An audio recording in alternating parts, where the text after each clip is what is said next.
Trilogy Media podcast is back. We are here with Kevin Ashton, my half namesake and the most famous chef on TikTok. This is Kevin Ashton. You might know him as old school Kevmo on TikTok and all the socials. You'll probably recognize his face. What you won't know is that this guy is from my past. Way back when I was a wee bit. Two magicians! When I was a teenager. What? I grew up with this guy in a way. Like, this guy, I'll have to find a photo. How did he handle you back in the days? You were nicer. You two know two very different Ashtons. I haven't seen this guy in over 16 years until 5 minutes ago when he walked in the door. Kevin, thank you for being here. Thank you guys for listening. Kevin, Ashton, Kevin. It's gonna get deep. Thank you guys for listening. Of course, as always, welcome to the Trilogy Media podcast. Time to cook.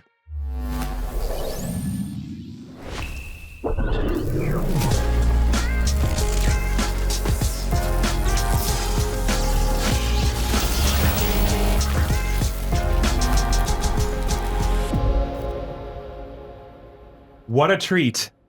That's your catchphrase. Oh my God. Holy moly. I'm beside myself right now, guys. Kevin Ashton just walked into the studio. A lot of you will recognize him from TikTok. Oh, what is it? 5.5 million? On TikTok, 5.5 million. It's been an incredible journey. What? Insane. Ladies and gentlemen, if you don't know how to cook, if you don't know what to do with food when it's delivered like to Ashton door usually, right?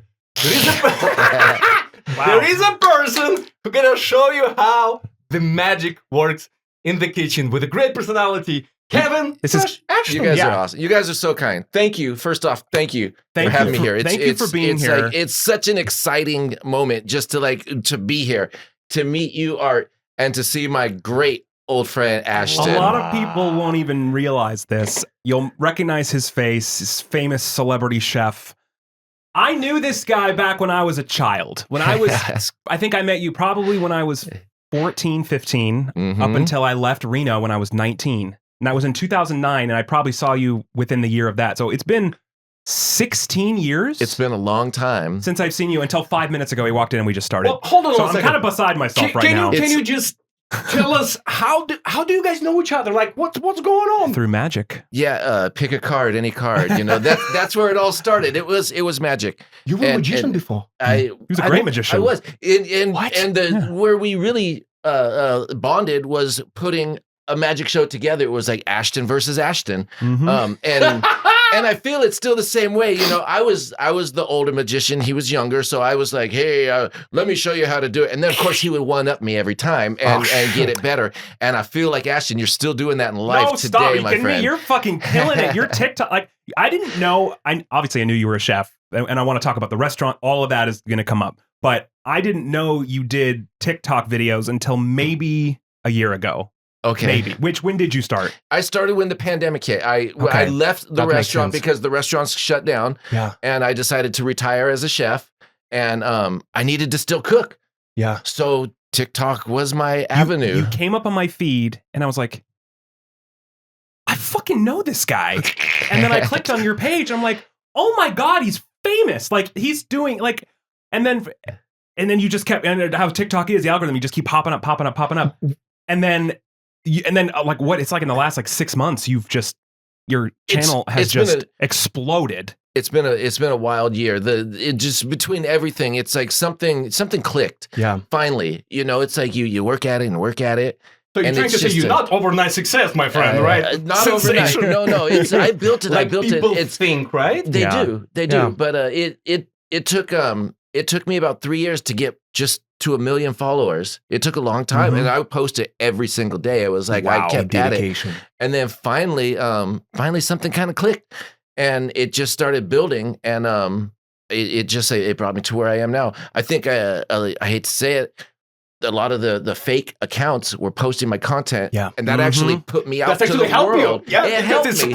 It did. It was like, you know, everybody kept reporting them to me. I was like, shh, don't say anything. Let them post. I was like, there's no way I could get this much content out there on my own. It's an interesting way to look at it. You know, We have access to Trilogy Media account. Obviously, you know, our team and me and Ashton, and I will go on Trilogy Media account on Instagram. And I keep seeing your face, right? And I love food. And we're going to talk about, like, you know, where you came from, how food was, you know, the comfort food that comes from your parents. what they teach you, the traditions, generations. Yeah. And I see your face coming over and over and over again. that's- So I stopped, I watched, I fell in love, and I tell Ashton, I was like, who is, like, do you know this guy? I was like, he's amazing. And Ashton, he was like, oh, this is my butt. Let me tell you a story. Yeah. I'm in one of those weird moments. It's not deja vu, but it's like a similar feeling when your past collides with your present. Like if a past friend meets your current spouse or something, it's like I feel that right now because I literally haven't seen you or talked to you in a very long time. No. But we were very close. Like I went to your house multiple times per week. Yep. Did you guys live close to each other in the same neighborhood? Yeah. Reno. Reno's small. Reno's not that big. Everything was 10, 15 minutes away. And I got into the magic clubs right around when I was like 15, which is when I moved to like South Reno, like kind of by the Summit Sierra Mall. I don't know if it's still called. I don't know anything about Reno. It is. It still is. And you were not that far from there. So I was right in South Reno there. Yeah. South Meadows. And yeah. I met him. So just a kind of a breeze over and we'll dive into it. But I met him when I was like 15. I got into a magic club. Dennis was teaching magic. My mom had found, I wanted to get into more stuff. She found this magic school, met Dennis, met you.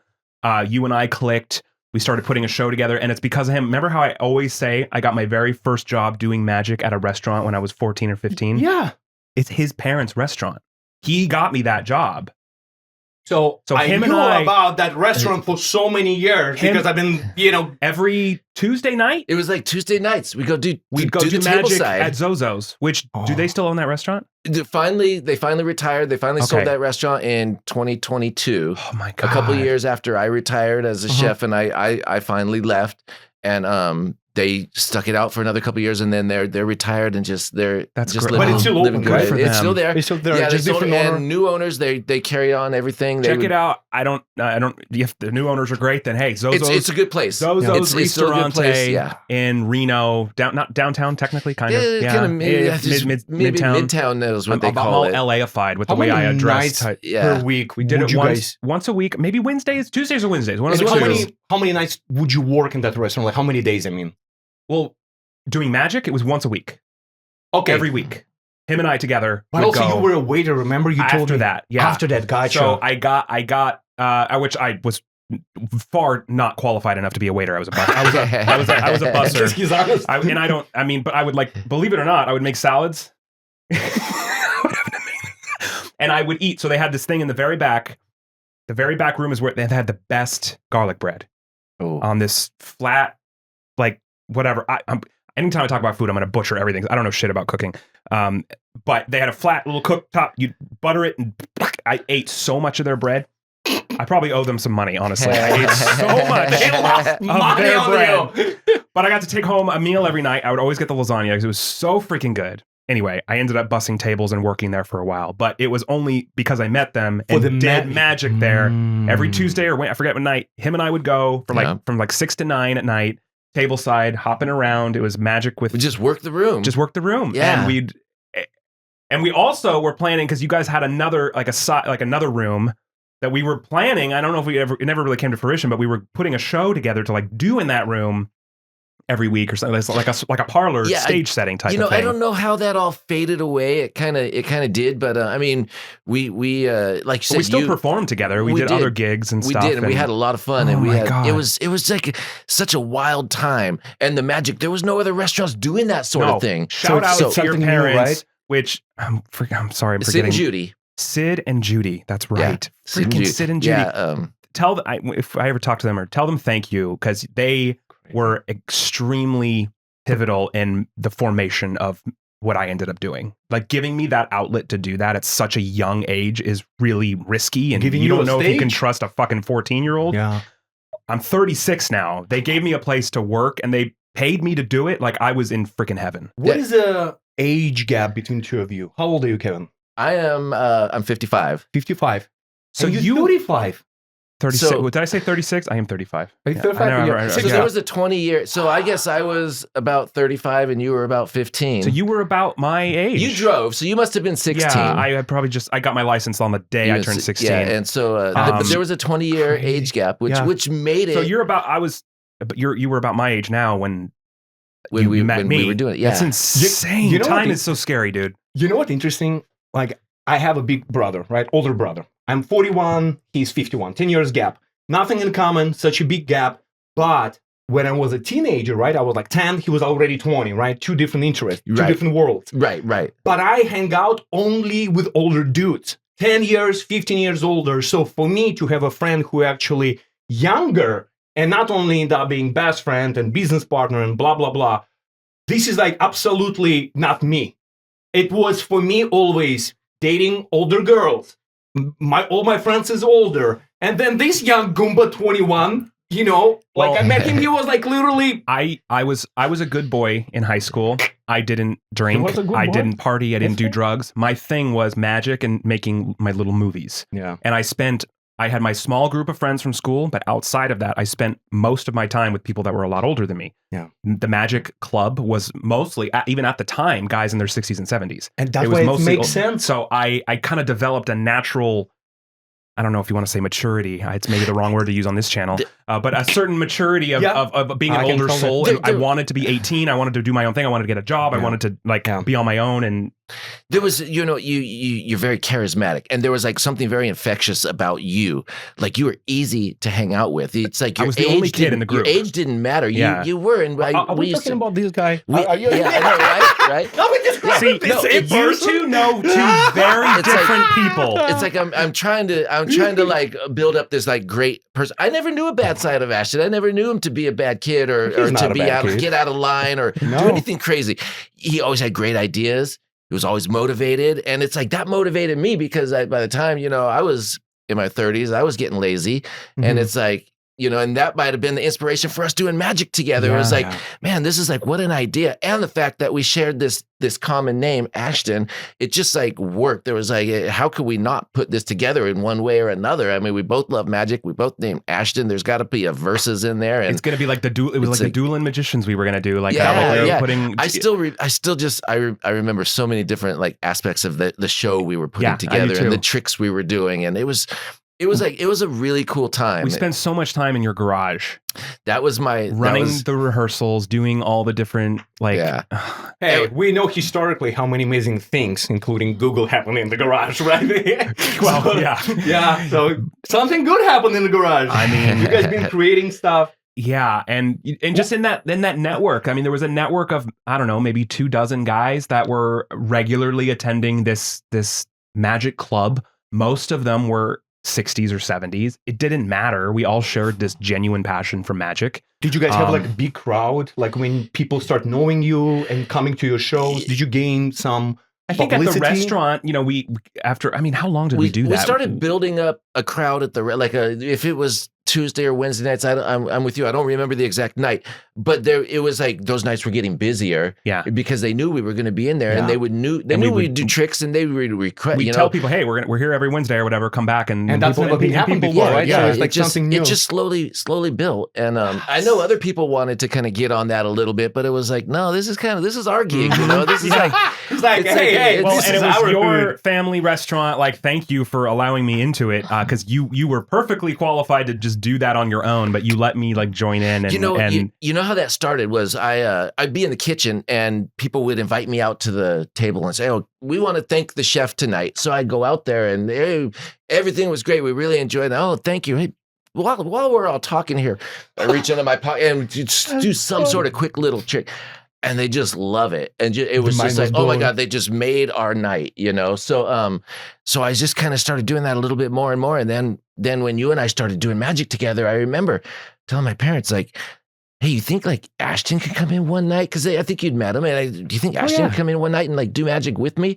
And it'll just like for free. Oh no, we'll pay him. He doesn't have to work for free. They were so generous to and it just kind of rolled like that. It just like it was like it just evolved into this really, really cool thing that we were able to do that. You couldn't find that anywhere. Yeah. You couldn't take that to a restaurant and say, hey, do you mind if I do tableside magic at your place? And that just wasn't really a thing. No. Is that your first time getting paid? Is that magic? Adult?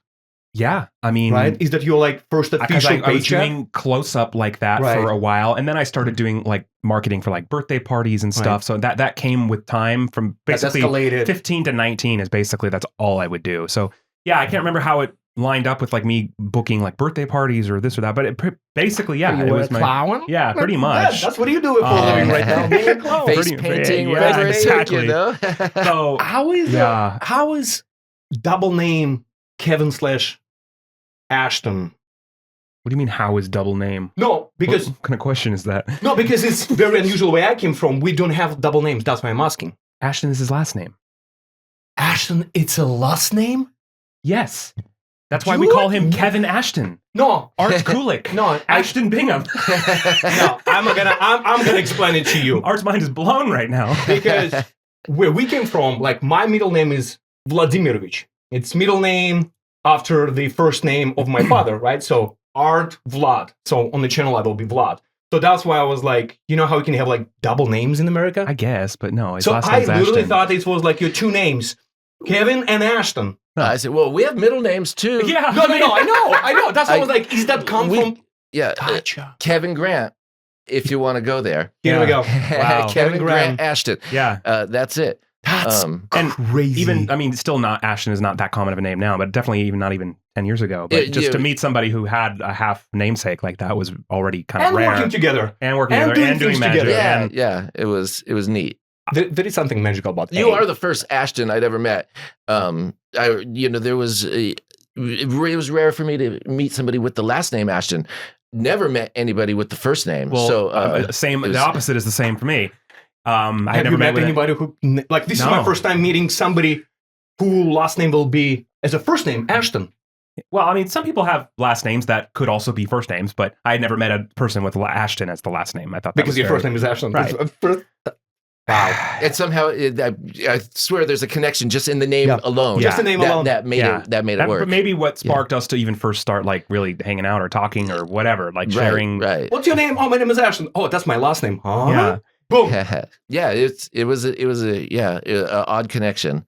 So what happened after I left? I left in 2009. Or no, sorry, January 9th, 2010 is when I left Reno. I had to make a decision, magic or acting / filmmaking, and I picked the latter because I felt like there was a bigger industry for it. And so much has happened since. But what happened to you? Like, So what happened was, okay, I don't know if you remember this. I left the restaurant for a short period of time.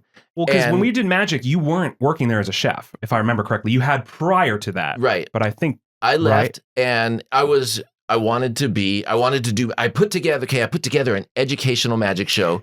you did the libraries. That I did for the libraries. And I wanted to pursue magic full time. And at the same time, I separated from my ex-wife.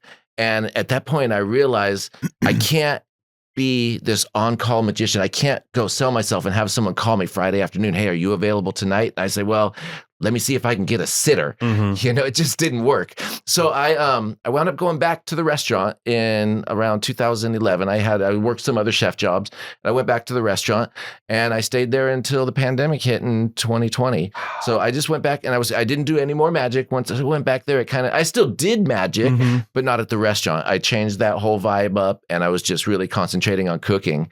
And That's crazy that you guys- I kind of put the magic on the back burner for So you for were a while. just the head chef there then for I was for a the number of next years. 11 or 9 years, and until the pandemic hit, and that like What happened to the restaurant during the pandemic? I assume it well, closed, but- like every restaurant, I guess across America, they shut them down, yeah. and Only takeout. and we did only takeout, Yeah. and I had like my elbows hurt from like flipping saute pans. I couldn't lift my arm, my shoulders were shot. I couldn't lift my arms above my head, and so when everything shut down, I stayed home for 2 months. And after 2 months, I was like, man, I can move again. I can stretch. And then they called and they say, hey, the restaurant's opening up. Are you ready to come back? And I was like, you know what?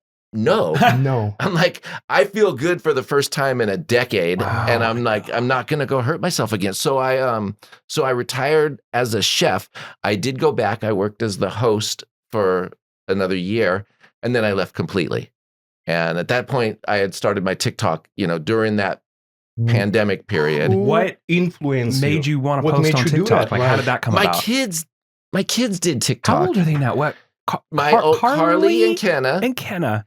Carly's 22 and Ken is going to be 21. Oh my God, they were this at the big. end of in January. Same as you were so small. Yeah, but they were smaller. No, they were like 3 and 4. Yeah, maybe 3 and 4. They were really, really tiny, and they're adults now. Carly works. She works in a paint store at Sherwin-Williams. She's a paint expert, and her little sister, she's a junior up at UNR. UNR? Yeah. So they grew up. They, I mean, time is a terrifying. We all do. Time just flies. And now it makes sense why TikTok. I was like, so your kids, they were like, so they were doing TikTok, and so when I started TikTok, I wasn't cooking. I would kind of do weird food things, but I was like just doing trends and just being stupid. I was getting drunk and like just jumping off my diving board into the pool and just like whatever it took to like try to get some views. And then one day I thought maybe I'll try cooking some food. And I'd always tried cooking. Like I'd had a YouTube channel since 2015. That's right. And I was trying Wasn't it called Old School Kevmo? It was old School Cookery. Old School Kevmo was magic. Kevmo, yes. Okay. Old School Cookery. So you kept the same username. I kind of kept the same social media name. And I realized I was like, when I was doing it on YouTube, I was trying to be like, "Hi everybody, I'm Chef Kevin. Today we're gonna," and people were like, "Whatever," and they scroll. They didn't want to see that. And it wasn't until I decided, like one day, okay, I'm not gonna comb my hair. I'm not gonna tell them who I am. I'm just gonna get on there and cook and have fun. And it clicked. It just like, and that was that YouTube first, or no, that was when the pandemic hit. So that was on TikTok. And it's like I got rid of the formalities. Yeah, I quit trying to be fancy, and I guess I was starting to just be myself. You dive in and right into it. It's like, like if you want to write a script, a book, and you like try to overthink what should you do, and we will sit down with Ashton, we'll write so many things, and we're like, brother, what should we write? And we always write what do you know. Mm-hmm. It's exactly how you. It's like, why do I need to go scream and yell and put my hair together and stuff? I'm just gonna start doing I'm gonna do what I know. Yeah, I started I did, and I got rid of the chef coat, and I wouldn't put a chef coat on. I have an old tie-dye on that maybe even could have used an iron. You used to wear a lot of tie-dye. I did used to wear a lot of Grateful Dead shirts. I remember that. Yeah, I still do. Yeah, I still do. Well, now you do put apron, right? Now sometimes you sometimes like when I cook in the sorority house, when I'm cooking there, I will sometimes. But for the most part, you'll see me in there. I just wear a t-shirt. Like a long time ago, it's like I came up with the saying, it's not how you look, it's how you cook. So I don't need to look like a chef. Yeah. You just need to deliver food like a chef. I just need to deliver food. I don't need Try to look my food like one. And you're gonna know exactly. And I don't need to act like one. No. And I'm not against those very nice restaurants and very nice chef coats and the whole look. It's a whole vibe, and it was my world for years and years and years. But I'm done with that world. And now I just want to cook and have fun. And it just seems to like resonate so much more with people. Yeah. Now that I'm just being myself and not trying to be somebody else. Well, and your format, it comes through so clearly because you do the voiceover. Usually when I see TikTok, you record the voiceover like afterwards, but it parallels what you're doing. So you get the visuals of what you're doing, but you get that narration of every single step that you're doing. But your voice is so like kind and calming and just there's an ASMR quality to it, but it's also a person. It's like there's a magic. There's a Kevmo magic in there. But that's nice. Thank you. But that's a character. This is exactly like when, again, not knowing that you guys know each other, not knowing about your guys' background and that you were a magician and stuff. When I came across with Trilogy Media account and your videos were on my feed, on our feed, and I clicked it because the way you look. Because your calmness, the way you just said, it feels like I'm watching my freaking neighbors from next door. I was like, I can fucking relate to this guy. Like I can put my freaking pajamas and I can cook right now borscht for you. Right. And then you're gonna love it. Love it. See, that's it. And that's a few people. You're not the only one. People have said that to me, and it made me like I listen. Yeah. They say you're so relatable because you're just so laid back. Yeah. And I'm like, I've never seen you angry ever. Have you seen him angry? I'm sure you have. No. How did you meet Katie? I met her through a friend. We met through a friend, and she kind of reached out to me through a mutual friend. Okay. And we wound up talking a little bit on the phone and going out, having coffee one day. and it just clicked. We both we were both at a point in life where we had we'd been through all the bullshit with relationships, and we just we had a lot of similarities in our past that we didn't want to revisit. Nobody wants any drama. Everybody looking just two kind souls. Yeah, that's exactly what it is. Exactly, the peaceful relationship. That's amazing. So it's we just kind of How clicked. long you guys been together? 10 months. Nice. It's been the best 10 months of my life. That's it's been an amazing journey. Awesome. And I love that. yeah, and this is just the beginning. And we've been all over in the last 10 months. And she's a brilliant woman, and she's an amazing businesswoman. And so she helps me on that end, as well as being my partner in life. She's my partner in business as well. And she's That's why it's called show business. Really, really, it's been a crazy journey since we've kind of teamed up. It's wild. That's actually awesome. Speaking of, and in the last 10 months too, sorry to interrupt you, your TikTok has exponentially catapulted. Escalated, and there's definitely a parallel there with, at least I can speak from my experience. When you're mentally in the right space, you're happy, you don't have this other shit, whatever it is. It opens the door a lot wider. It's easy to succeed for success. When you have the right person. There's and you're right. There's like a formula that is like finally come together, and with us, it just seems easy, and that's like maybe that's the best part about it. It's like we don't really have to work to do what we're doing. It's like it just kind of flows and it happens, and it just like it's different than like how I used to. Right. I used to like put a lot of work into it. Now it's just like it's fun again. It's like it really is. Well, that's the thing. It's always if something's going on at home and you're not happy, or you like in a bad relationship, toxic relationship, how can you be inspirational? How can you be passionate about what you're doing? How can you go and think about it's hard conquering the world? Yeah, it's hard to fake it. They say or staying focused. You can fake it for 5 minutes, but you're not gonna have longevity. Yeah. No, that's exactly it. A lot of people think if you social media influencer and you have a YouTube channel, you're automatically millionaire. It's like overnight success. You're automatically rich. You have so much money. Let's talk about actually a little bit. However you want to talk about this, about business side, because a lot of people, a lot of content creators, especially right now, young generation, nobody want to be a plumber anymore. Nobody want to be an electrician anymore. It's easy to pick up a camera and open YouTube channel or go on TikTok, Instagram, and do something that belongs to you, that you're passionate about. But I'm sure the filming and the cooking is a tiny percentage of all the time you spend putting all of this together. If I told you my schedule, like I post 2 videos a day. Tell us about your routine, please. So here it is. I wake up at literally 4:30 in the morning. Wow. And I'll edit the video that I shot last night at dinner time. And then I go shopping and go to work, and I cook lunch. And then I take a break between lunch and dinner. And in that break, I edit the video that I just shot at lunchtime. Then I go cook dinner. Then I get home at 7:30 at night, 7 o'clock at night, and I'm done. That's it for the day. I don't do anything.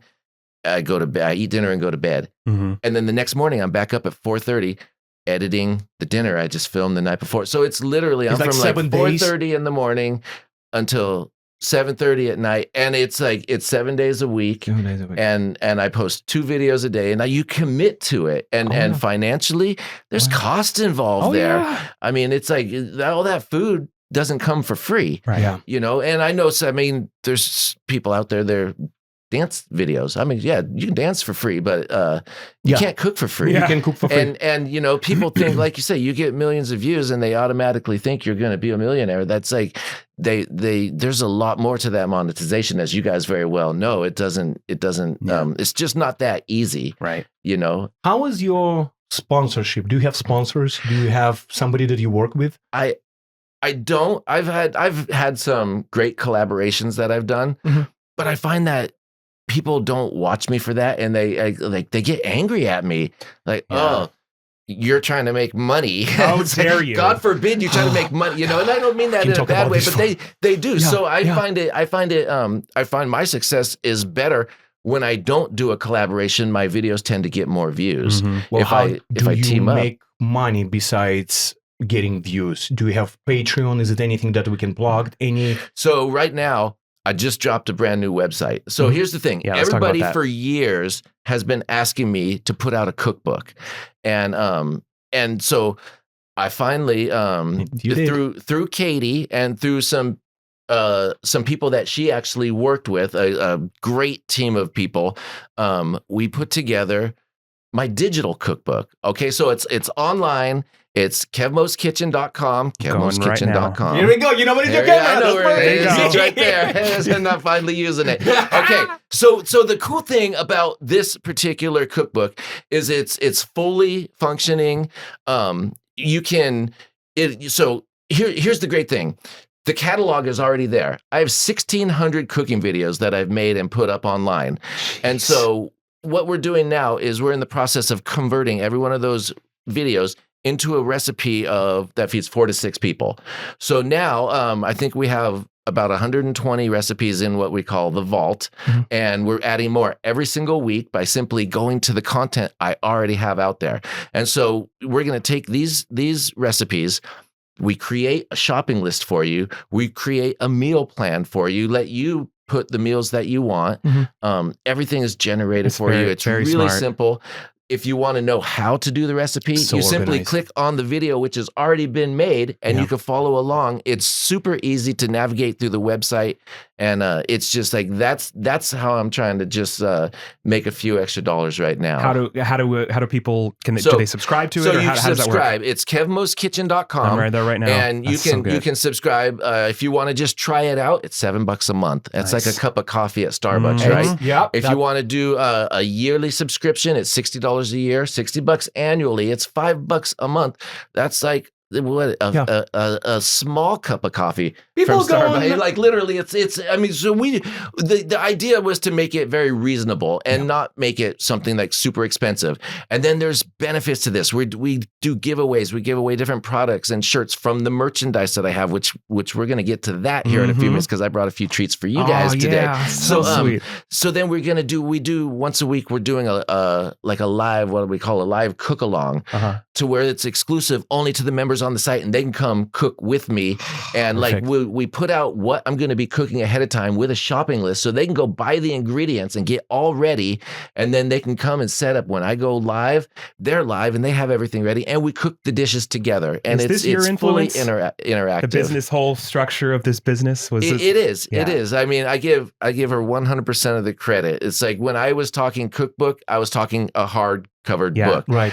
And she said, I have this other is better. idea. Yeah. It And is. it's more just accessible. It's easy to, like, you don't have to go and buy it or go and look for something. It's one click away. Yeah, and all it took was essentially going in and converting the recipe, which most of them are for 30 people, because that's what I do at the sorority house, converting those to cook for 4 to 6 people for a family. Yeah. And once we do that, then that the whole internet team, they kind of put the whole thing together. That's and great. they just take the written recipe and now we'll like put it in there and we'll You don't need put the collabs and shopping list. sponsors. You got No. your own Yeah. situation to It's- market it's right really Trilogy through Plus. your TikTok. Like Yeah, you have your own- it really is brilliant. Like It's- you've done everything. Yeah, I'm just impressed with the whole idea. I'm still impressed with the idea and how it's all turned out. And it's been just the website, you're looking at it, it's really easy to navigate It's through. great. And I love the It's fact a lot of when I fun. was watching your videos and you've been talking about this website, you also said, guys, I'm putting few ingredients. It's not like overcomplicated. It's not a rocket science. I'm going to give you 5 ingredients, 3 ingredients, 5 ingredients, and you can make what you want. You want your lunch, breakfast, dinner. It's simple as that. Go Right. check it out. Kevmo'sKitchen.com. I'm looking at it right now. Start cooking now. Monthly, $7 a month. Daily recipe drops, full recipe vault, meal planner, video tutorials, annual plan, $60. You cannot beat this. You It's great. cannot beat this. This So is You so guys are cool. awesome. Thank Do you. it. No, it's Thank like, you. kidding me? This Do is it the now. least we can do. And there's a link to the merchandise store, which I hate to call it a merchant store. It's like it's my store where you Kevmo can store, buy yep. different, and it's not just shirts and hats. We got all sorts of different cool products. So anybody on the site gets 15% off at that store, and not just the first purchase or second purchase.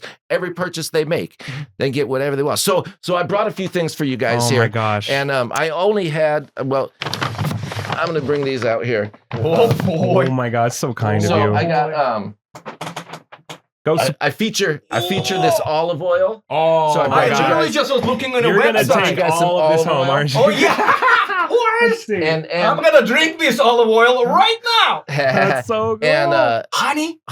I got hot honey and just a standard honey. So I mean, I was thinking like, oh gosh, if you guys have if you guys like are in here working late and get some pizza one night, I got the honey for your crust. Oh my god. And then Look I at don't that. know. I think I need to fight Ashton today on those ingredients. Oh my god. On those things. you're a big dude, and so I don't know. That's so I got a good. couple of T-shirts here. Oh my god, that's so kind you of so you, man. much. Holy So, shit. yeah, you Thank guys you can so check those much. out. Holy shit. I'll hold it up so what a treat. Yeah, I just about to love say that that. Look catchphrase at this. too. Look at that. Hell yes. What a treat. Wow. So yeah, that's just a thank you for having us here thank today. you. By the way, go support this guy, not just because he's my old friend, not Do just it. because he's a really good chef, but because he traveled all the way from Reno to LA on his own doing just to be here today with Here's us. the So- thing.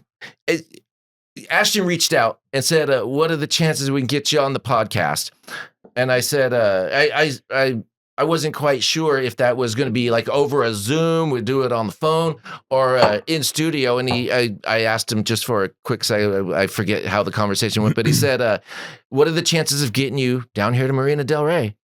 And I said, "Let me get back to you." And 3 days later, I said, "I'll see you next weekend." Yeah, he's like, I'm coming. Like, So gosh. I was so excited just to make the trip down and see you. If It's only like everybody was. and right like now, that. I feel like I saw you yesterday. I know. I mean, nothing's changed. Yeah. Yeah, it's just funny awesome. how And you two know two very different people. Oh yeah. So- I know a grumpy bitch. I'm sorry. I know the grumpy side of Ashton right So now. let me- He got older. I can't. You can cook. I was know just gonna say that. I Really? can't cook. Oh, let me see my second Any- face. right. Ashton can cook. Did you go to Kent State? I can cook toast. I can't cook shit. Except for one thing. I can cook you up a deal for Surfshark. Ooh. See what I did there? Oh, that's It's like a play on words. all right. Well, fuck yeah. Anyway, Surfshark sponsoring this podcast, sponsoring Trilogy Media as a whole. Yes. Shout out to them. They are your go-to privacy cybersecurity solution for everything that you could possibly need, not just a VPN. A great VPN, mind you. You should be using a VPN, and if you're not, what the hell are you doing? Use our link. You're going to get 4 extra months of it for free just by going to surfshark.com/trilogy or using promo code Trilogy. But they offer so many other things: alternative ID, secured connection, antivirus scanning for your devices, data breach alerts. Protect your entire life online with Surfshark VPN and Surfshark One. Did you see how it was easy to hack Ashton through public Wi-Fi? Did you see how I blast his naked pictures and humping pizza in his room everywhere in New York? Because you didn't have Surfshark. That's the problem. It was a skit, mind you, very fun. But I have my laptop. I use this every day, every single day. The camera can't see, but I don't have any tape over my webcam. I don't have to worry about it. I got Surfshark on my system. Worry about They got me. webcam protection. Any apps or anything behind the scenes trying to gain unauthorized access to anything in your computer, especially your webcam, Surfshark will block it. They'll alert you. You're good to go. They cover everything. 30 days money guaranteed. Surfshark.com/trilogy. Use it. It's literally like 4 months on a house. It's like $1.89. Yeah, just do it. Just And give I'm it a not try. gonna do anything through a computer to see what you nutty bastards are doing at home naked at midnight. Oh my So, goodness. Hey, you got to be secure online. Yes. This is one of the most basic ways that you can start, but it's not basic affordable. protection. It's Dude, affordable. it's freaking It's not affordable. basic protection. This is a whole arsenal for you. So anyway, surfshark.com/trilogy. Get started now. Protect yourself. And now let's cook up something But that get back to Kevin and see what else Ashton can learn. that I can actually eat. Anyway, can I take over the interview for a second? I still have a million more questions, but go for it. Yeah. I want to know how you got into doing what you're doing, scamming the scammers. Yeah. That's just genius. Thank It's you. just absolutely. Now, I did see what might have been one of your very first videos where you were just filming yourself on the phone, Mhm. and it was That's how it started, yeah. about what 8 or 10 years ago. It was quite a Yeah. long time ago. 2016. And I remember watching that, and I just thinking like, this is going to blow up. This is Oh, going to thanks, be man. huge. So how did you get from that point to where you are now? Actually, before you answer that, I see the similarities of the same path. You both were magicians, Mhm. and you're not talking to each other. You're living your own lives. You deal with your own shit, and magically, he's becoming viral sensation, and you becoming viral sensation in kind of in the same kind of like Similar way. Yeah, Yeah. similar way. And you found our calling in a way through magic, through. Yeah, I mean, I left Reno with just big dreams and no experience, and I just, I came down to LA. I made it work. The first 3 or 4 years were really hard. A lot of rejection, a lot of struggle, a lot of financial struggle, a lot of working jobs I hated. So you're saying now it's easy? No, but this is a struggle I'm in love with versus that was a struggle I despised. Yeah, and there's a major difference. And so, I met this guy pretty early on. We were both aspiring actors. We wanted to produce. 12, we wanted to, and similar thing. We just kind of clicked. Like there's just something, he's obviously very different than me. We're pretty much opposite people, but we knew that we had the same drive, the same goals, the same. When you said about this kid, that there is a drive, and also he's so freaking workaholic, and me being immigrant, I can't relate to that like nobody else. And when I look at him, I was like, Ash, why are you fucking working so hard? You're American. You have your social security. You have your passport. Why are you working on my level? I was like, you're supposed to be more chiller. And we clicked. Similar to what you said about when you had that kind of that forced break from cooking because of the pandemic. Mine was a little bit earlier than that, but it was a similar kind of thing. It was around a time about early 2015. We had been working together a lot. Didn't have a Trilogy or a YouTube channel or anything like that, but we were just making projects, getting fed up, and it was kind of a situation where I was almost half forced, but also willingly lost a few of the jobs I had. One was I was laid off. One I was just over it, and it was seasonal, and it was just I was done. Another one I quit, but I kind of had this same kind of thing where it's like, shit, okay, I can kind of reset right now. And it was your influence that really got me to dial into the video edit. I do a lot of video editing I had since I was a kid, and I was able to use that as freelance work. So automatically my quality of life just increased because I was no longer working customer service. I was able to just kind of reshape my mentality thanks to this guy. I remember coming to Ashton and was like, again, being, he's not the one, you're not the one, but there are people, Americans, that entitled. I don't want to work from $5 an hour. I want that you will start paying me $100 without being deserving, right? So I came to Ashton, and again, no offense to anybody who worked from 9 to 5 type of jobs. We all done it. And I came to him. I was like, brother, what the fuck? Why are you working for people? I was like, dude, you live the best country. We're living in the best country in the world. I was miserable. The dreams come true only here. Let's open a business. I was like, why are you not opening 69 businesses? Let's do it. Love it. That loosened me up to be able to focus a little bit more. I was working my own schedule. And over the next year or so, we built, we had moved in together at that point. We opened Trilogy first as a production company. Our production company with, again, nothing to do with scam baiting. We just wanted to make web series, movies, TV shows, and just kind of start that journey. And there was about a year later from that new venture to when we incorporated the company. And then like a month after that, that viral video happened. I got an IRS scam call, which I was familiar with the scam, but I had no intention with that other than to film something funny for my Facebook friends and post it. Sure. And then the call ended up, instead of what I expected to be 4 or 5 minutes long, was like almost an hour long. And it just went, I don't know if you saw it, but the guy, got into 9/11. It was kind of a crazy, shocking ending. She said some crazy shit on and that. It just went massively viral. And that's how it started. But we already kind of got to the point, again, coming to Los Angeles, to Hollywood as a content creators, filmmakers, writers, directors, actors, producers, whatever. And, it's always been like group of friends that came from different cities, different countries. It's like, do you have $500? Do you have $1,000? Let's get all our credit cards together and let's make a movie. Let's make a short film. Let's do web series. So we always been like hustling, me and Ashton, until sunrise, writing scripts, going to the studios, kissing all these asses and try to tell them this is next Oscar winning, Emmy winning, movies.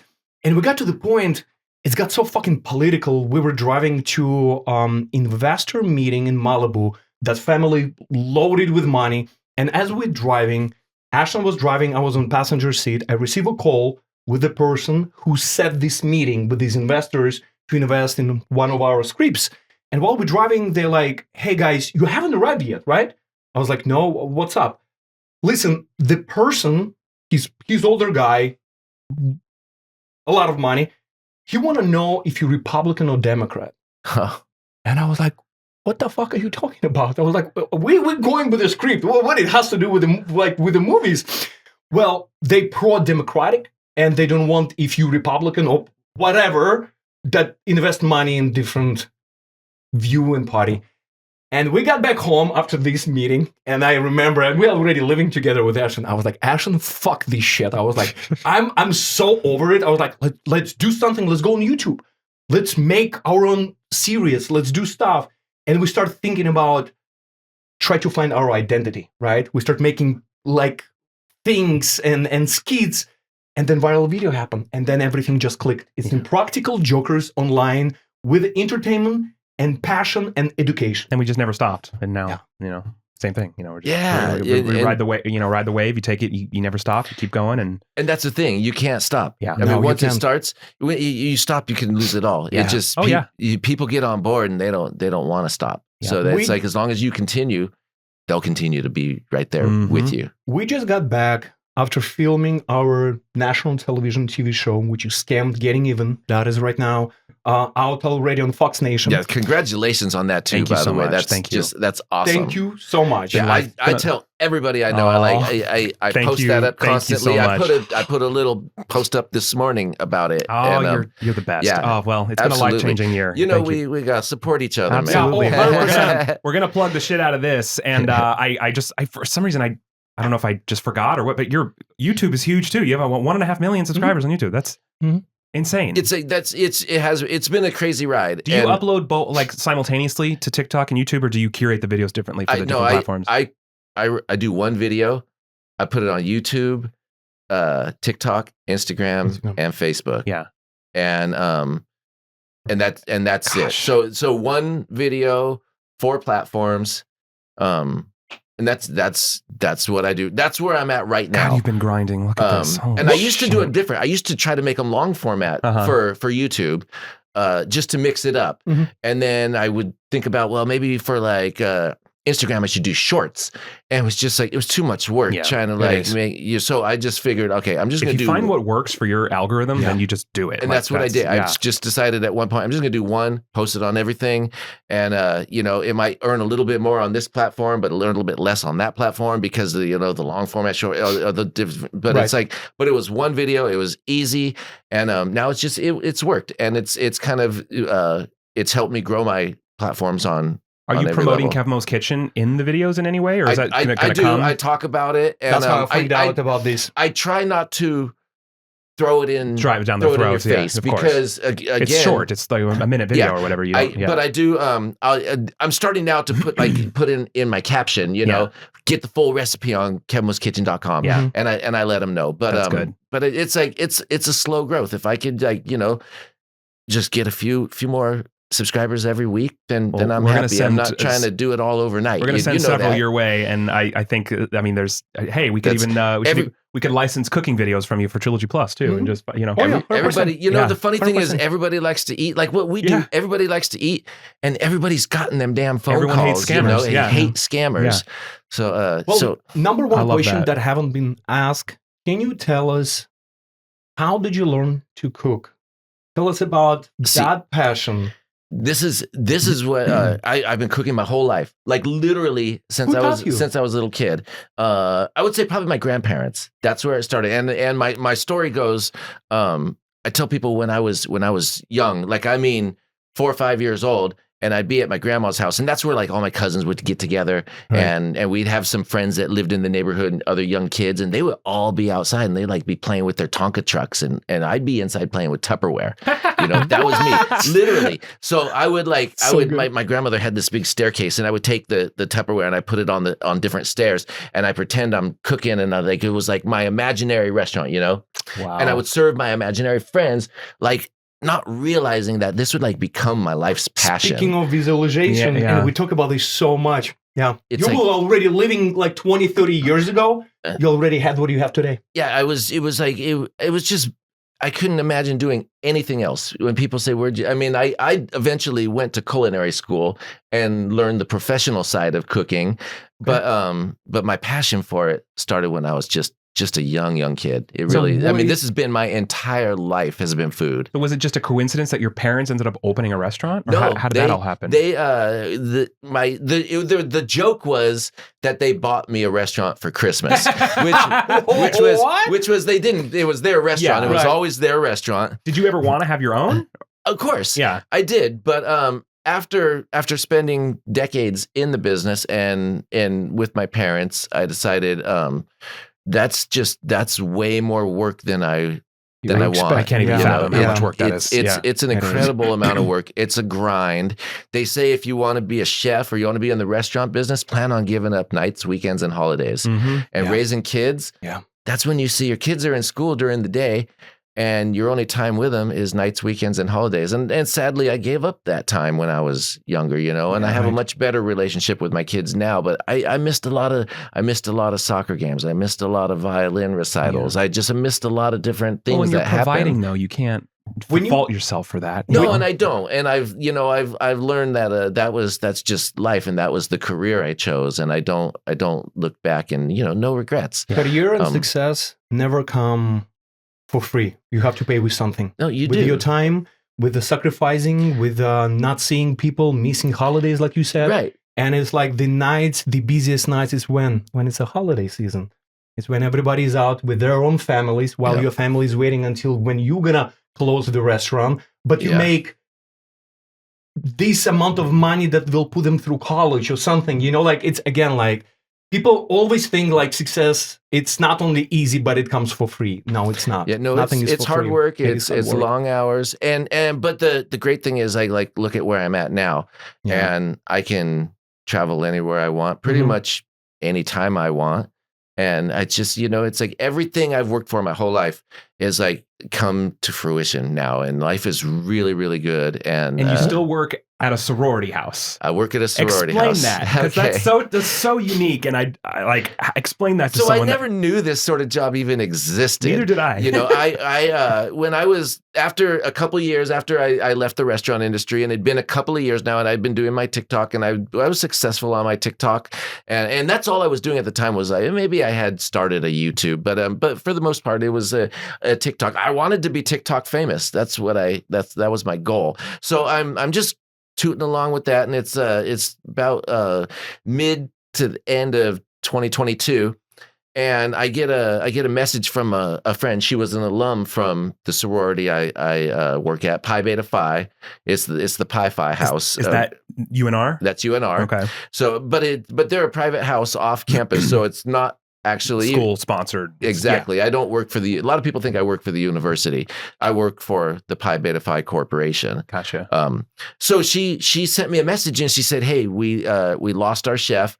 I know you're not, working as a chef right now. Would you be interested in coming and talking with us?" And in the same message, she said, you would get, nights and weekends off, and you get to write your own menu and do your own shopping and cook on your own schedule, and being like a freelancer. And then the best part, she said, and then of course you only work when school's in, so you take the summers off, you get a month at Christmas, you get spring break, and I was just like, man, this sounds like a pretty cool gig. Yeah, that's a good deal. So how does it? So the girls live there. I don't know much about sororities and frats, but I never did all that. But the girls live there and they have a menu.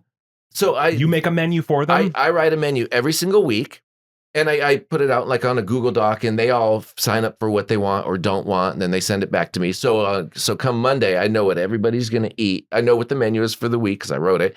What they're going to, if they don't want what I'm making, say they have an allergy or they just say they don't like goulash or whatever it is. I mean, they sign up for an alternative. I have a list of alternative meals, so they can have a cheeseburger, chicken Caesar salad, whatever, pick something off the alternative meal.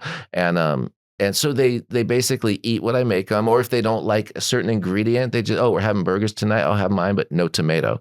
So everybody's happy and gets what they want. And does the sorority, who pays for all the materials? They do. They give me a prepaid, just a prepaid Visa card. Yeah. And they reload it every week. Is that common for sororities to have an in-house chef like that? If they're all like that, but they basically told me when I went there, as long as you can, you have a budget, it's a decent budget. And they said, so you can write the menu as long as you stay within the budget that we give you. You can cook anything you want.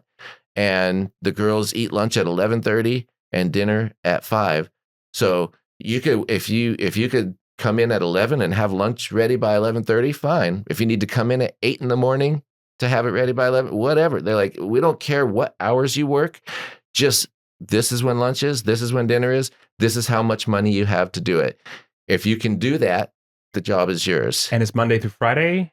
It's Monday through Friday. So I cook lunch and dinner Monday through Thursday. Friday, I cook brunch and go home at noon. And what do they eat for the rest of the weekend? Like they're on their own, or how does that work? They're on their own, and so it's like they eat like college kids on the weekend. It's like frozen stuff, takeout. Well, I mean, they eat terrible because they still on the live weekends, there, but they just get it.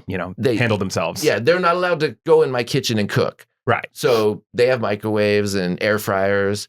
So it's a lot of that. You don't sort of show stuff. up Monday and it's a disaster. No, exactly, That's good. exactly. Yeah, and so I shouldn't say they eat terrible, because some of them they do go out and they'll get nice food or whatnot. But for the most part, they feed themselves over the weekend. All right, so unique. It is unique, but there is something actually deeper that I want to ask, and something about health. So those menu that you're creating, right, for kids, not for kids, for the girls, young right? adults, college adults. Are those, like, do you give them varieties? Do you give them options? Are there healthy options? I do have, like, in the alternative. Here's the funny thing. What would you cook them? Give us an example. This last week, I made like a Mississippi pork chop sandwich. So it was like pork chop with grilled peppers and onions, and I served it with some au jus. And so it make me hungry. Okay, so but then I also served like a chicken Caesar salad one day, and like Friday's brunch, we did this. I called it a Greek yogurt power bowl. So it was like Greek yogurt and bananas and berries and granola and honey. So I used my honey. So there is healthy. There is healthy options. It's a blend. What I've always said is they like to eat healthy, right? But they also like to have cheat days, right? Of course, like everybody, just like everybody. Balance. So there's a balance, yeah. So I do a nice. I have to mix it up, and that's part of the challenge is creating a menu that has like, because I cook with a lot of like butter and cream and fattening things and like really tasty things, but you don't like I film the majority of the like bad stuff. Yeah. Because not everybody wants to see me make these Greek yogurt bowls every day. Right. So you don't always see the healthier stuff, but there's a good balance, and it's in there. And if they want, they, like I say, they can choose off my alternative menu, which has some healthier items as well. Imagine if Kevin would not use gloves like as you should as a cook. Imagine if like we will know everything what he's been doing at the kitchen. I think chef is probably a better word for you. Chef for me, not cook. All right. So, anyways, what Ashton's trying to say is that Reconnecting is sponsoring Trilogy Media, right. And you should get it because it's an automated data removal service that will clean up all of your information that is scattered all over the internet on data broker websites and private lists and data breaches. And I promise you don't even realize how many lists your name and your phone number and your address and everything else about you is actually on until you go sign up for Incogni. Automate your privacy. Make it easy for yourself. You don't have to do anything. You don't have to take on another part-time job like you'd have to do to match the number of hours. And my case in point, thousands of hours. It's 1,400 hours to date, but it's 80 hours in the last 4 weeks. That's literally a part-time job. It is. If I were going to go one by one, who has so much time nowadays like this? All these removal requests on each list. Let them work. 60% off. You sign up for yearly subscription, 60% off. Do you realize that it's basically for free? And if you're thinking to yourself, well, I don't put my information on lists, it doesn't matter. Your name is on those lists. And when you go to Incogni and you see those lists, you won't even have heard of most of them. They're not like ones that you're thinking. Your name it's harvesting. It's data harvesting, and it gets everywhere. It's like a virus. You go to the shopping mall, and they're like, hey, I'm going to give you sample for free, but put your email. Hey, you're coming to coffee shop. I will give you a coffee for free. Just put your email. You put on those lists, and then they're bombarding you. They know everything about you. Why do I need to do what Kevin been doing in the kitchen in 1969, half naked with his woman? I don't want to know that. That's weird. That's weird, but I know that because he left fingerprints on his stove. That's one way to look at it. Or just get Incogni and see how it actually is. They sponsor us. We are customers. We are We are partners. We're proud to be there. Thank you, Incogni, for sponsoring Trilogy Media and this podcast.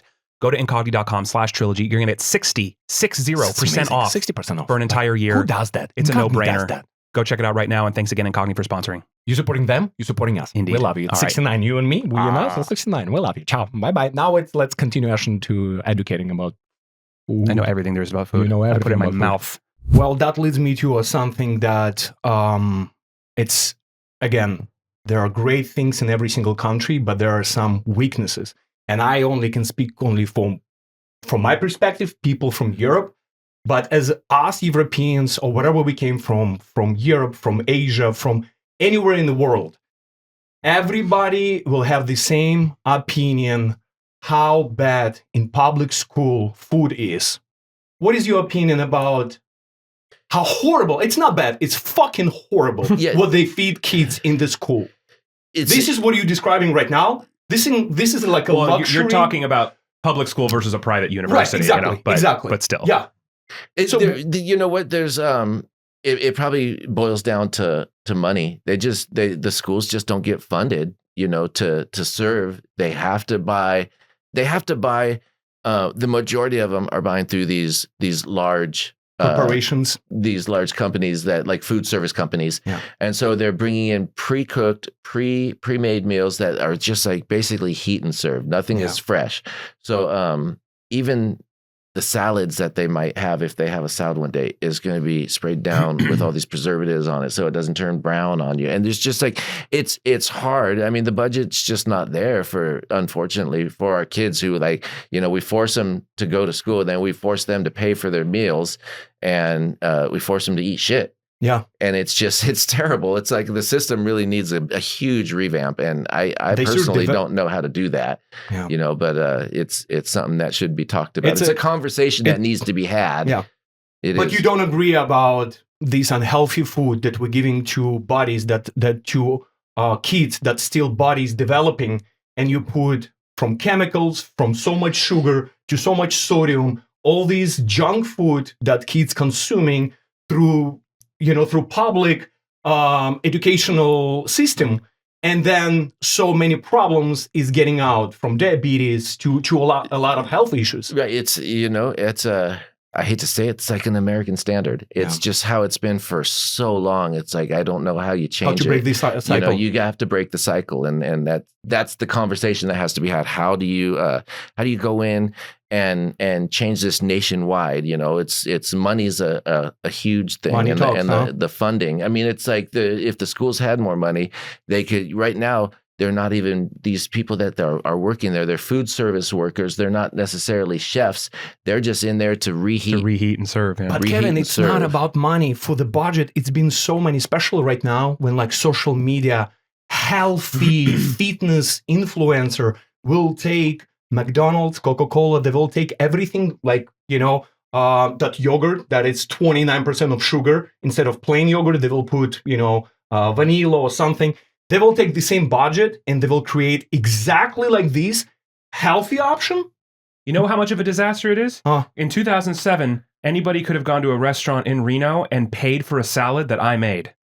That's bad. That's bad. But the food was very good. Yeah. Very, very good. I think it's just like, again, I know it's deeper, and I just like want to see if you agree or disagree, because everything that you describe, I would love to go to university and have chem. And I was like, this is actually what we all used to. It comes down to money. The way you put it, Art, you probably could with the but then you're talking like you have to. It's. I still say it still comes down to money.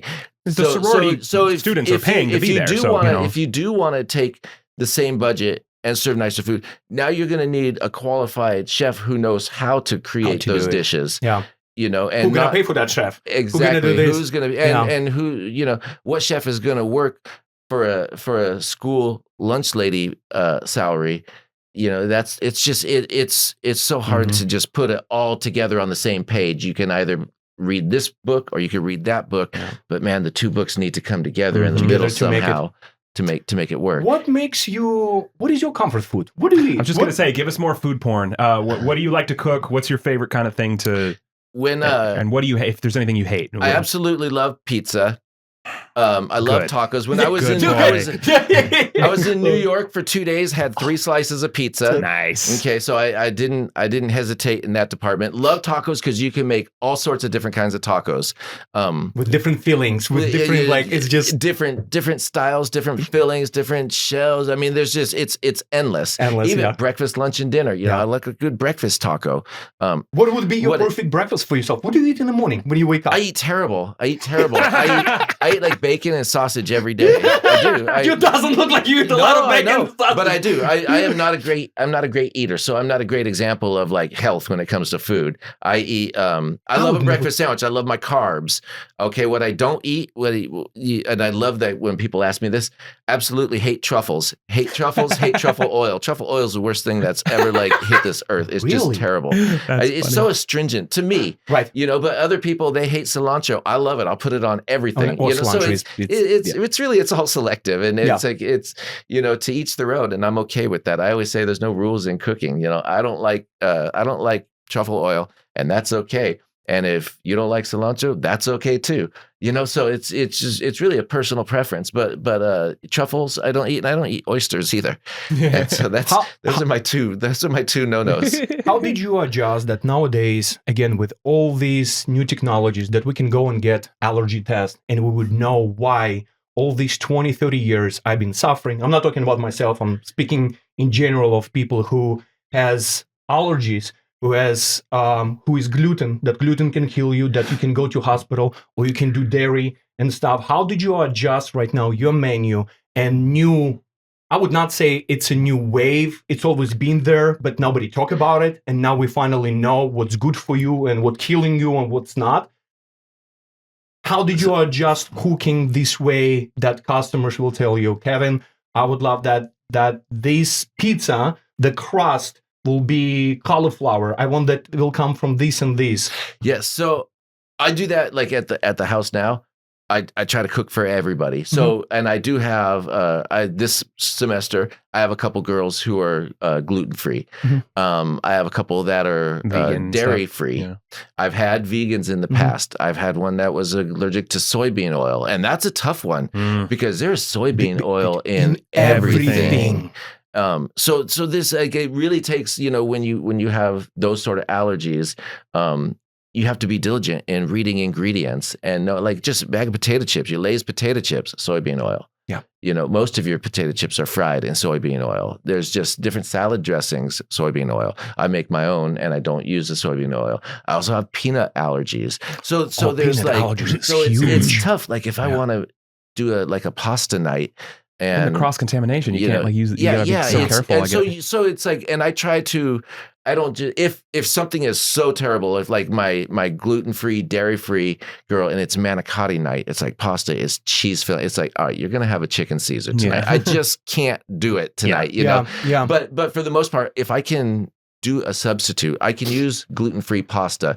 Depending what the cheeses are, I can use the dairy-free cheeses. I'm not a big fan of them, but I'm not eating them, and they enjoy them because it's a good alternative to what they can do. So I try to make something very similar for the girls with allergies. The individual allergies, like soybean oil, it's like I'll just do something different. Like I remember every time we had, like, say, just serve some chips, I would just get a little oil in a pan and I'd fry her some tortilla, make some tortilla chips. Yeah, real simple and just nice. And so then she could still have her regular meal and just have a different sort of chip with it, And so it's. And I don't think, you're not doing justice to how much they love you over there. Like, they pop into your videos. Isn't there like a girl, her name's like Larissa, right? Larissa. That does her own side channel reviing your meals. She does. How did this all come to be? So she used to do that on Snapchat I heard about that and she was reviewing me on Snapchat. And then she came to the kitchen one day. This was a couple years ago now. And she was like, hey, Kevin, I was thinking of reviewing your food on TikTok. Would you be okay with that? She actually asked me for permission. Oh, that's and I was like, you know what? I don't mind at all. I said, in fact, I said, tell me what your channel is, and I'll give you a little plug on my next video. So she told me her channel, and the next video I made to this day is still one of the biggest videos I ever made. It got like 30 million views. Wow. And because I gave her a plug in that, she like overnight had like 100,000 followers. She just blew up. Holy shit. Now she we talk about people like blowing up, but she kept at it consistently. And now I think she's nearing 1 million. And she's just like, does she still live there? she still lives in the house and she still does it. And and she's so grateful. She's constantly saying thank you. Every time I hit another milestone, if I went like 3 million followers, 4 million, 5 million, she would bring me the cake. Yeah, they make you, congratulations. Like I've seen, she pops up sometimes they've just we're getting Kevin a cake she's today. been amazing. She's a great person. She's very kind. She's very smart, and she's very business minded because she's like put this together and she does it well. And I know she's worked with Katie on a couple of things, and Katie was like really impressed with her, like just her. How old is she? Her business. I think she's only 20. She's not even 21 yet. Wow, good for her. So she's kept at it. And I always say, most of the kids have part-time jobs. Like she landed a part-time job just monetizing videos. Like, do you get others that are trying to like recreate that? Like, Kevin, shout me out. Like, Kevin, let's make, I want to make a channel too. No, or like, you know what? That's the kind of thing. Nobody asks for anything from me. And I offer it up. Every now and then they'll come back in the kitchen and say, hey, can you be in a TikTok? And I'm like, yeah, I'm a TikToker. Yeah. I'll do a TikTok with you, and sometimes it's a dance, or they want me to do this like 6-7 thing or whatever it is, and I go, you know everything about 6, 7, and 9. Wow. You know what's interesting to see that we call Hollywood as an old school, right? This is something that been untouchable, unapproachable. You either you have to be born in family that your father is somebody, Spielberg or Scorsese and stuff like that. We got to the era. You don't need any more managers, agencies. You don't need Hollywood anymore. You don't need people to be viral, to make money, to have sponsorship, to sign with big agencies. We got so lucky as a generation that we not anymore, digging for gold. Or we're going like in a cave when we're joking in Idaho, right? Like when you have to do what is called coal mining. Oh yeah. Like the jobs that it's a hard working jobs. In Hollywood, there is movies and you cannot touch that. Now we got to the era that like all you need is internet. Yeah, It is. It's a different type of fame. There used to be, celebrities like the movie stars, right? And there were athletes, right? And there was like the guy on the news, and musicians. Those were your big people that you always saw, and they were your celebrities. And now there's the people on the internet. It's a whole new level of fame that's almost taken over and made all those other celebrities. They had to take a step back because there's a whole new wave of celebrity that happens now through the internet, like what you're talking about. My barber the other day, he was cutting hair with a lot of teenagers, right? He had like a lot of teenagers coming, and it was summertime, blah blah blah, and somehow they start talking about movies, and he brought name Leonardo DiCaprio. And not a single teenager knew who Leonardo DiCaprio is. Wow. And we're not talking about Francis Coppola, right? We're not talking about Stanley Kubrick. We're not talking about the freaking the goats. It's right? Leo. We're talking about Leonardo fucking DiCaprio. Current They're like, no. A-listers, yeah. But tell them who is number one TikToker. Tell them who is the number one YouTuber. They're like, oh yeah, absolutely. Love it. Follow it. Subscribe it.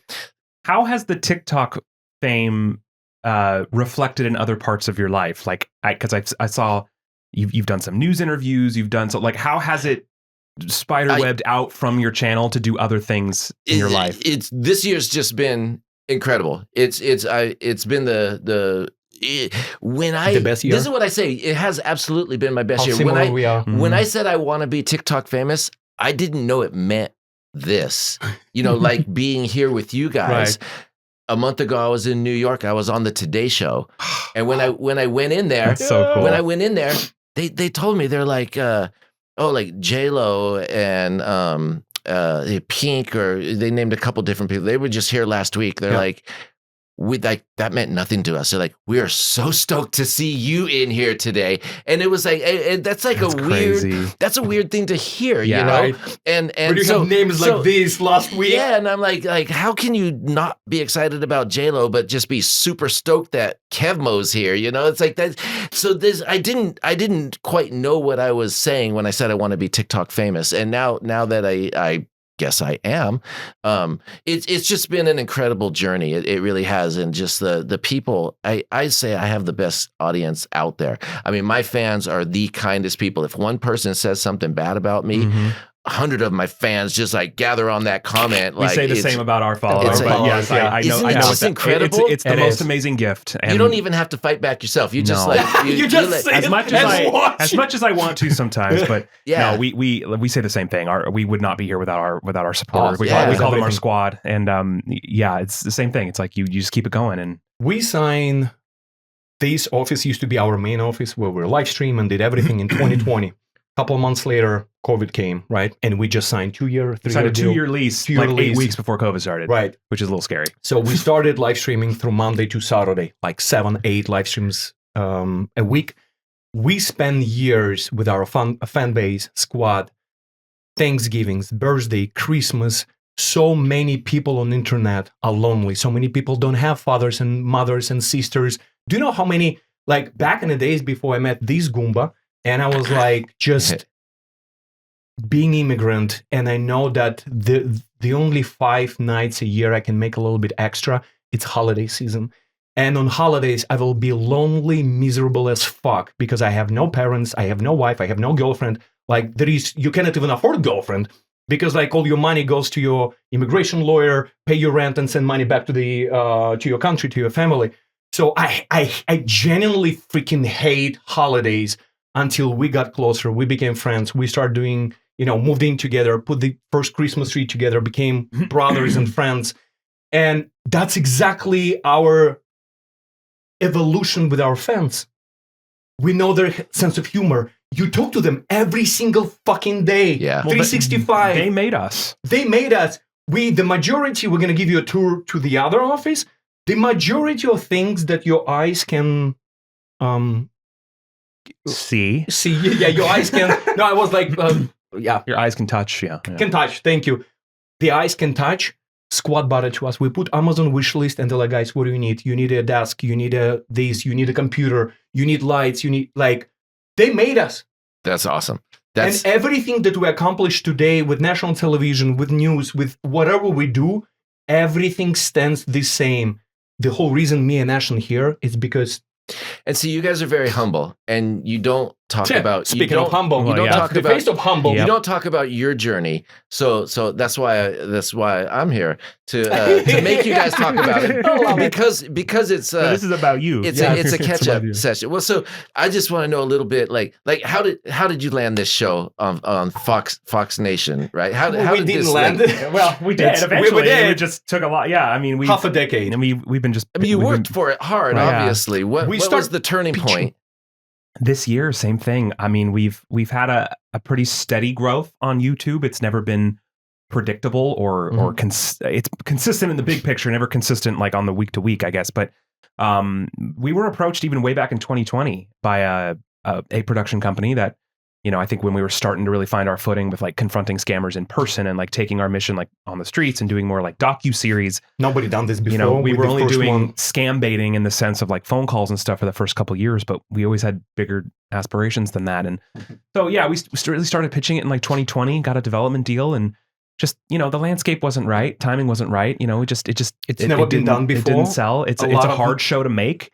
A lot of network will come close and they're like, we don't want to be a guinea pig. I mean, you guys travel all over to go do this stuff. We were doing that already, and thanks to our squad for allowing us to do that. I mean, even the first time when we wanted to confront a scammer in person, if we didn't have any more room on our credit card, our squad would come through and be like, hey, plane tickets, let's help you with this trip. We promise we'll make it happen. We promise we'll make a good video out of it, and we just follow through. And so, yeah, I mean, it really just took until the beginning of this year to get a green light from Fox Nation. I mean, we pitched this idea to pretty much every network you can name. Yeah. A&E and Vice, they came really close in 2020, 2021.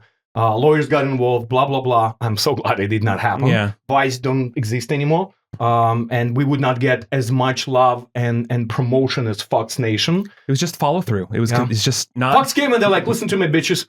By October 22nd, your 6 episodes. Make it happen. 20 states, 8 countries. We have not seen family for 5 months. We were just That's why the timing, and I everywhere. told you before we started rolling, you were asking about how often we release these. We've had about 2 months of a hiatus. We just physically couldn't. We're still a small team. We're not It is what it is, but we're here and back in town and kind of getting our bearings again. And so we're back doing this. And I love it. next they year, took a chance on us. Yeah, they did. Fox came, took a chance, and we just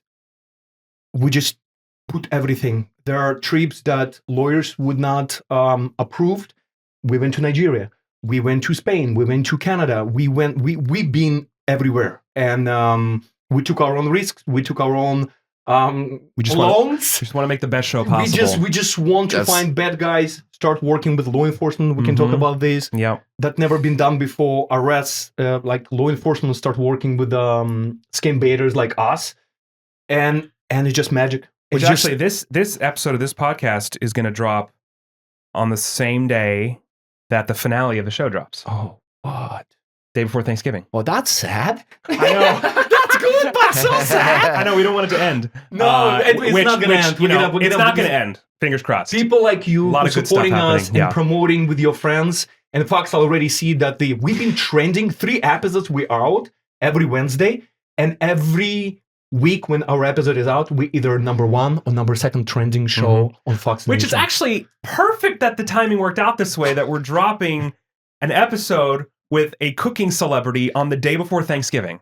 That's and awesome. you're going to see a better Thanksgiving. So let's talk about that. Thanksgiving suggestions. Like if people are watching this and they're nervous about cooking for their family or their in-laws or whatever. Whatever the fuck. Well, I'm not going to cook. You only can cook freaking a toast in a toaster. I can barely. I can cook cereal. What is your Thanksgiving go-tos or suggestions or tips or secrets that you can offer? Okay, so a Thanksgiving tradition around my house for the last couple of years has been corned beef and cabbage. I know it's not a turkey, right? But I always say again, I always repeat it. There's no rules in cooking. So I mean, you cook what you want. If you love turkey, make a turkey and make the best damn turkey you can. Don't make the best turkey there ever was. Just make the best you can. That's all you got to do. What about cranberry sauce? Like, do you have any recipes of the best cranberry that you can do?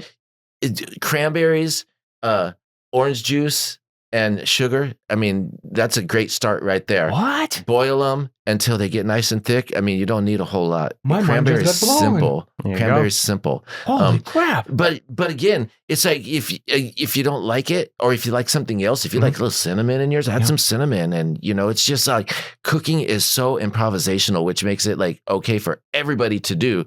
There's like you don't have to follow. Like if you see a recipe and you don't like something, leave it out. It's like it's like improv comedy. I've noticed that in your videos a lot of times. You'll be like, normally you might want to do this, but I'm going to do it this way because why the fuck not? And you do it, and it just works. I love that. It doesn't, and people get angry. Well, that's not how you do it. Well, I said, well, that's how I do it. Yeah. And I love it.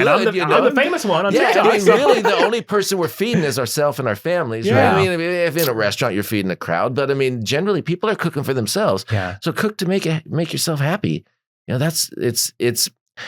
I always say life's not that hard. Yeah. It's not. What about those that are going to do the turkey? If they got that ahead of them, if they're nervous or maybe first time turkey makers. If I was going to cook for Thanksgiving, I'd be freaking terrified. So what would you tell me? It's plan on cooking all day. Yeah. It's like the majority of the stuff you do, you can cook the day before. Yeah. And just pop it in the oven. Your potatoes, your stuffing, that stuff can all be done the day before. Don't try to like cook it all the same day, even your yams or whatever. What about gravy?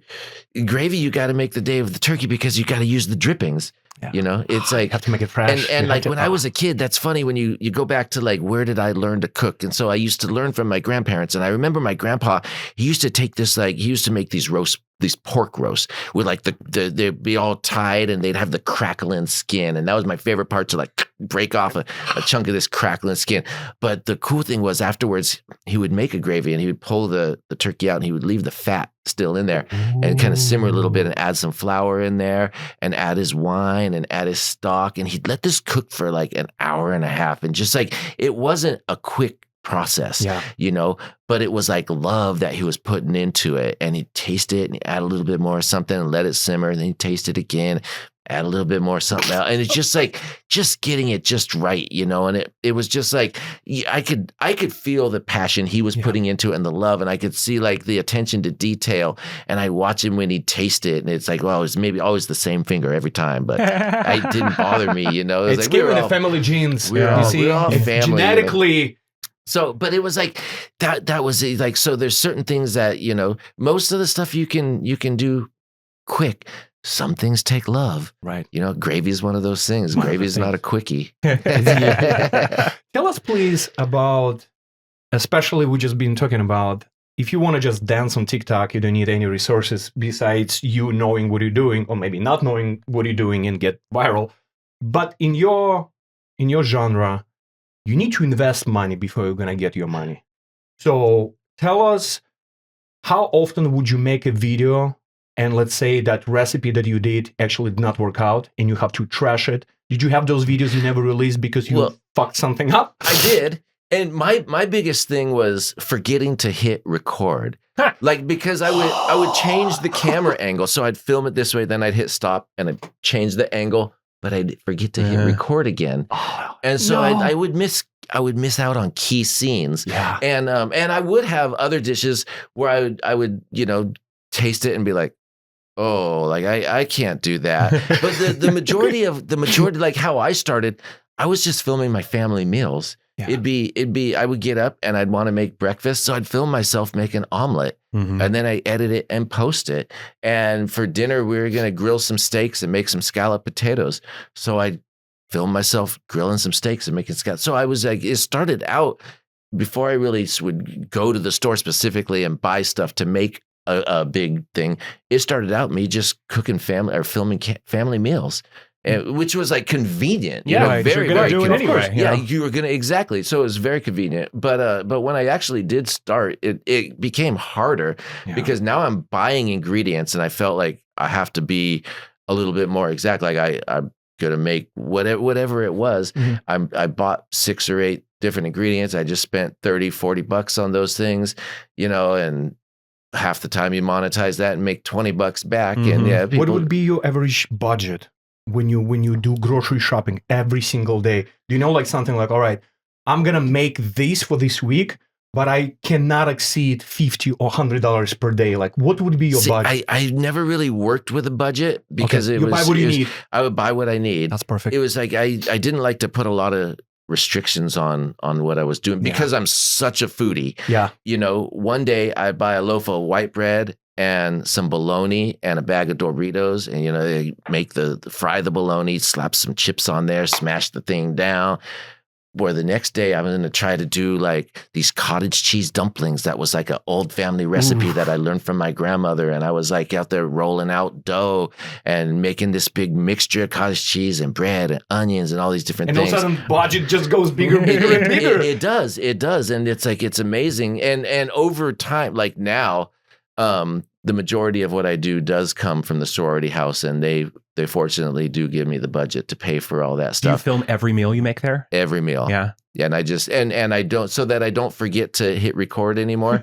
I hit record once and I never turn that camera off. Probably best. Even if I move it around, I just leave it record. Like literally, if you saw my phone, I've got like 8,000 hours of film on it. It's like I don't even know how my phone still works. Do you edit on your phone too? I do everything on my phone. Yeah. I film on it, edit on it, and post everything on it. That's incredible. And that's all I need.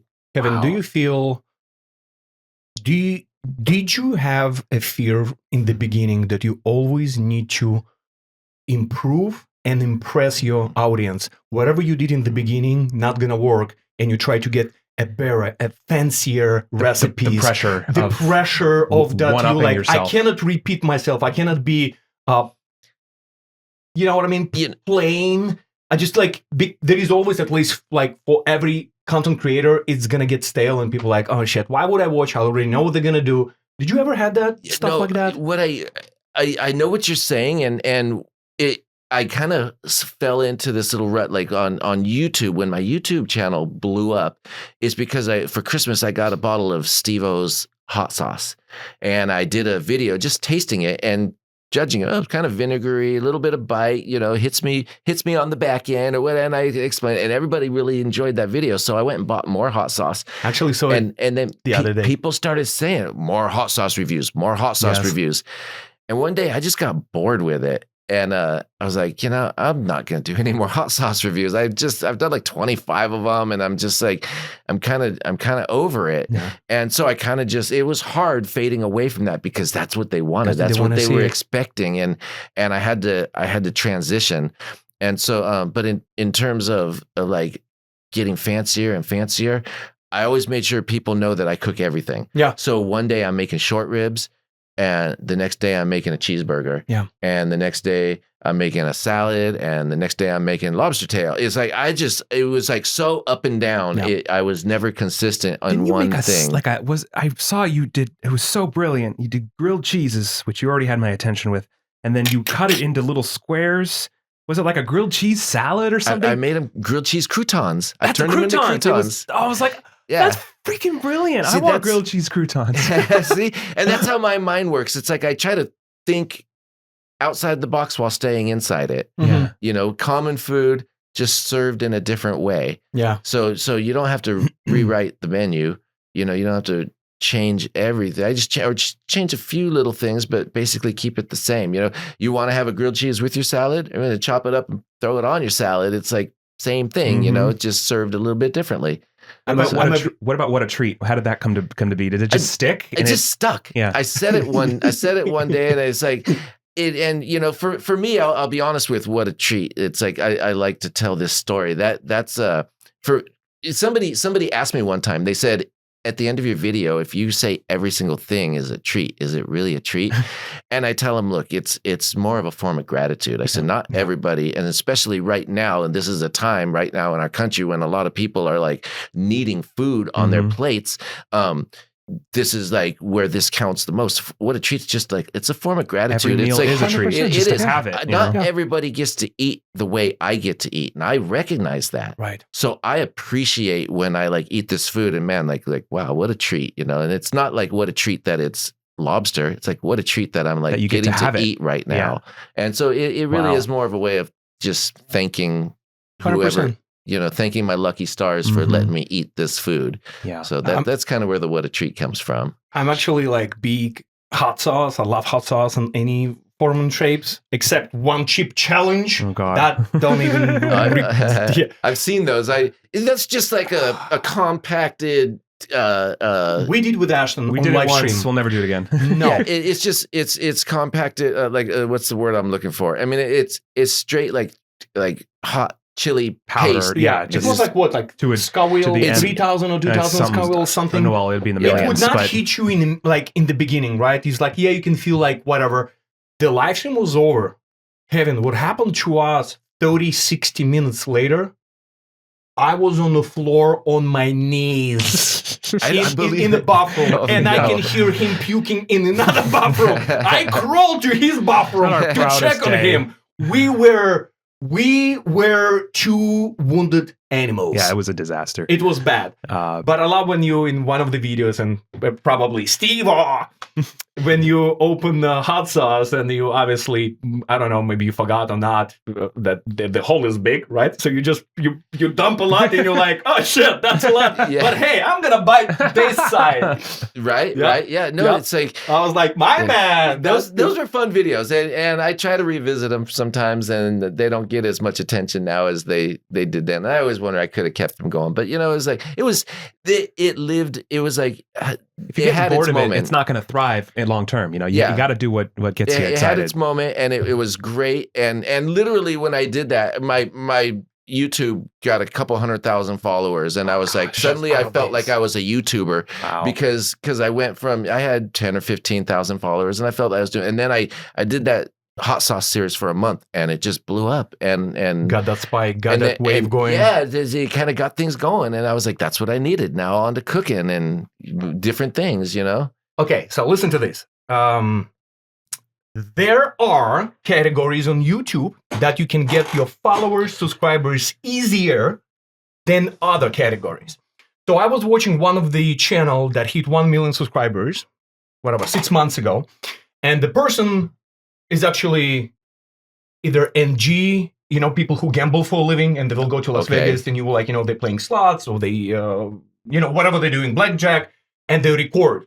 So one of the person that we know, he came to our podcast. Shout out to NG Slots. We love you, brother. And one of his colleagues, he hit 1 million subscribers, and he was doing live streaming. He said, "You know what, guys? I'm absolutely grateful. This is such a tough category to break 1 million subscribers." And his exact words were, "If I want to get fast clicks, fast subscribers, I will open my cooking channel." And I kind of like stopped for a second. I was like, that's interesting he said that. So I immediately freaking put my fingers and started Googling shit.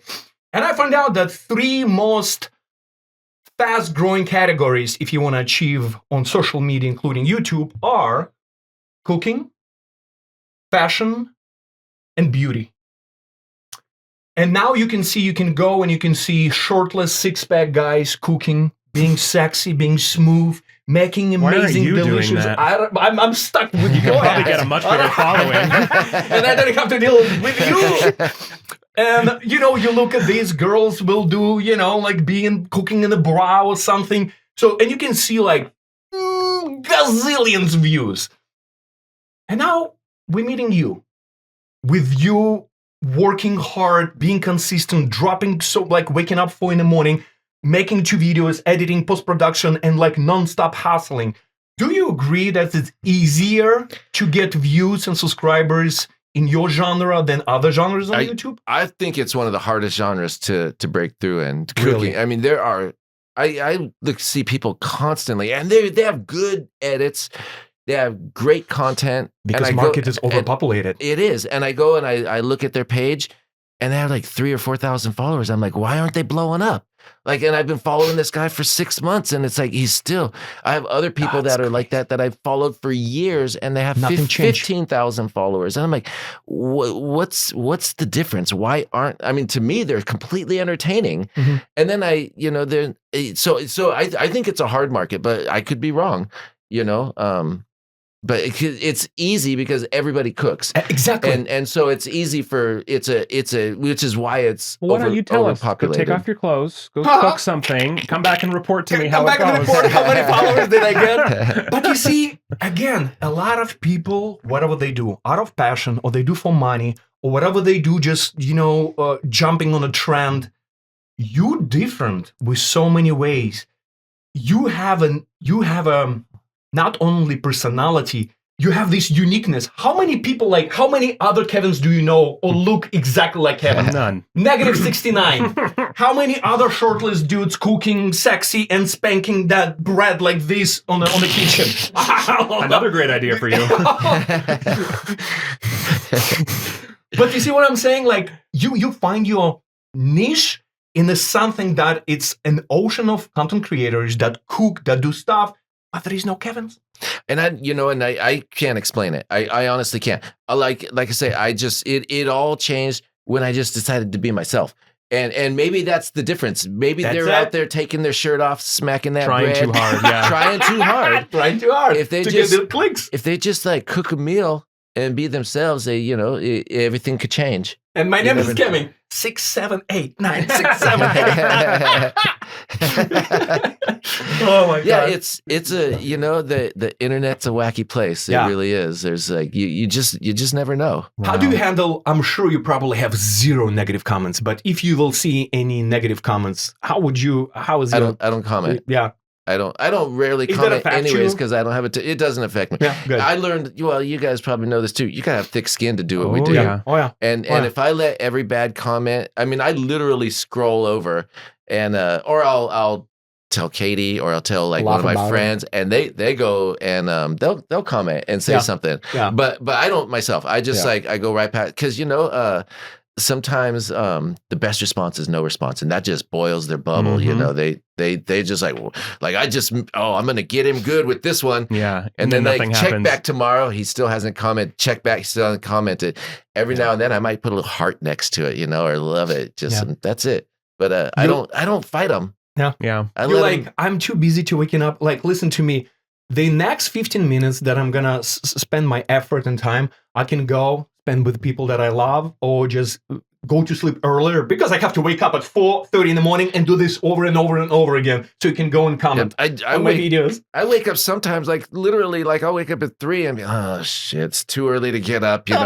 Let's see if I can sleep for 1 more hour. Just because I'm like, my mind, like I think about the video I shot, and I think about the like cool transitions that I might want to put in, and I'm like excited to edit those and see if I could, make them look good. But That's it's like, amazing. so it's like I just can't sleep. I'm like, my mind says like get up and edit video. It's just like it's like my.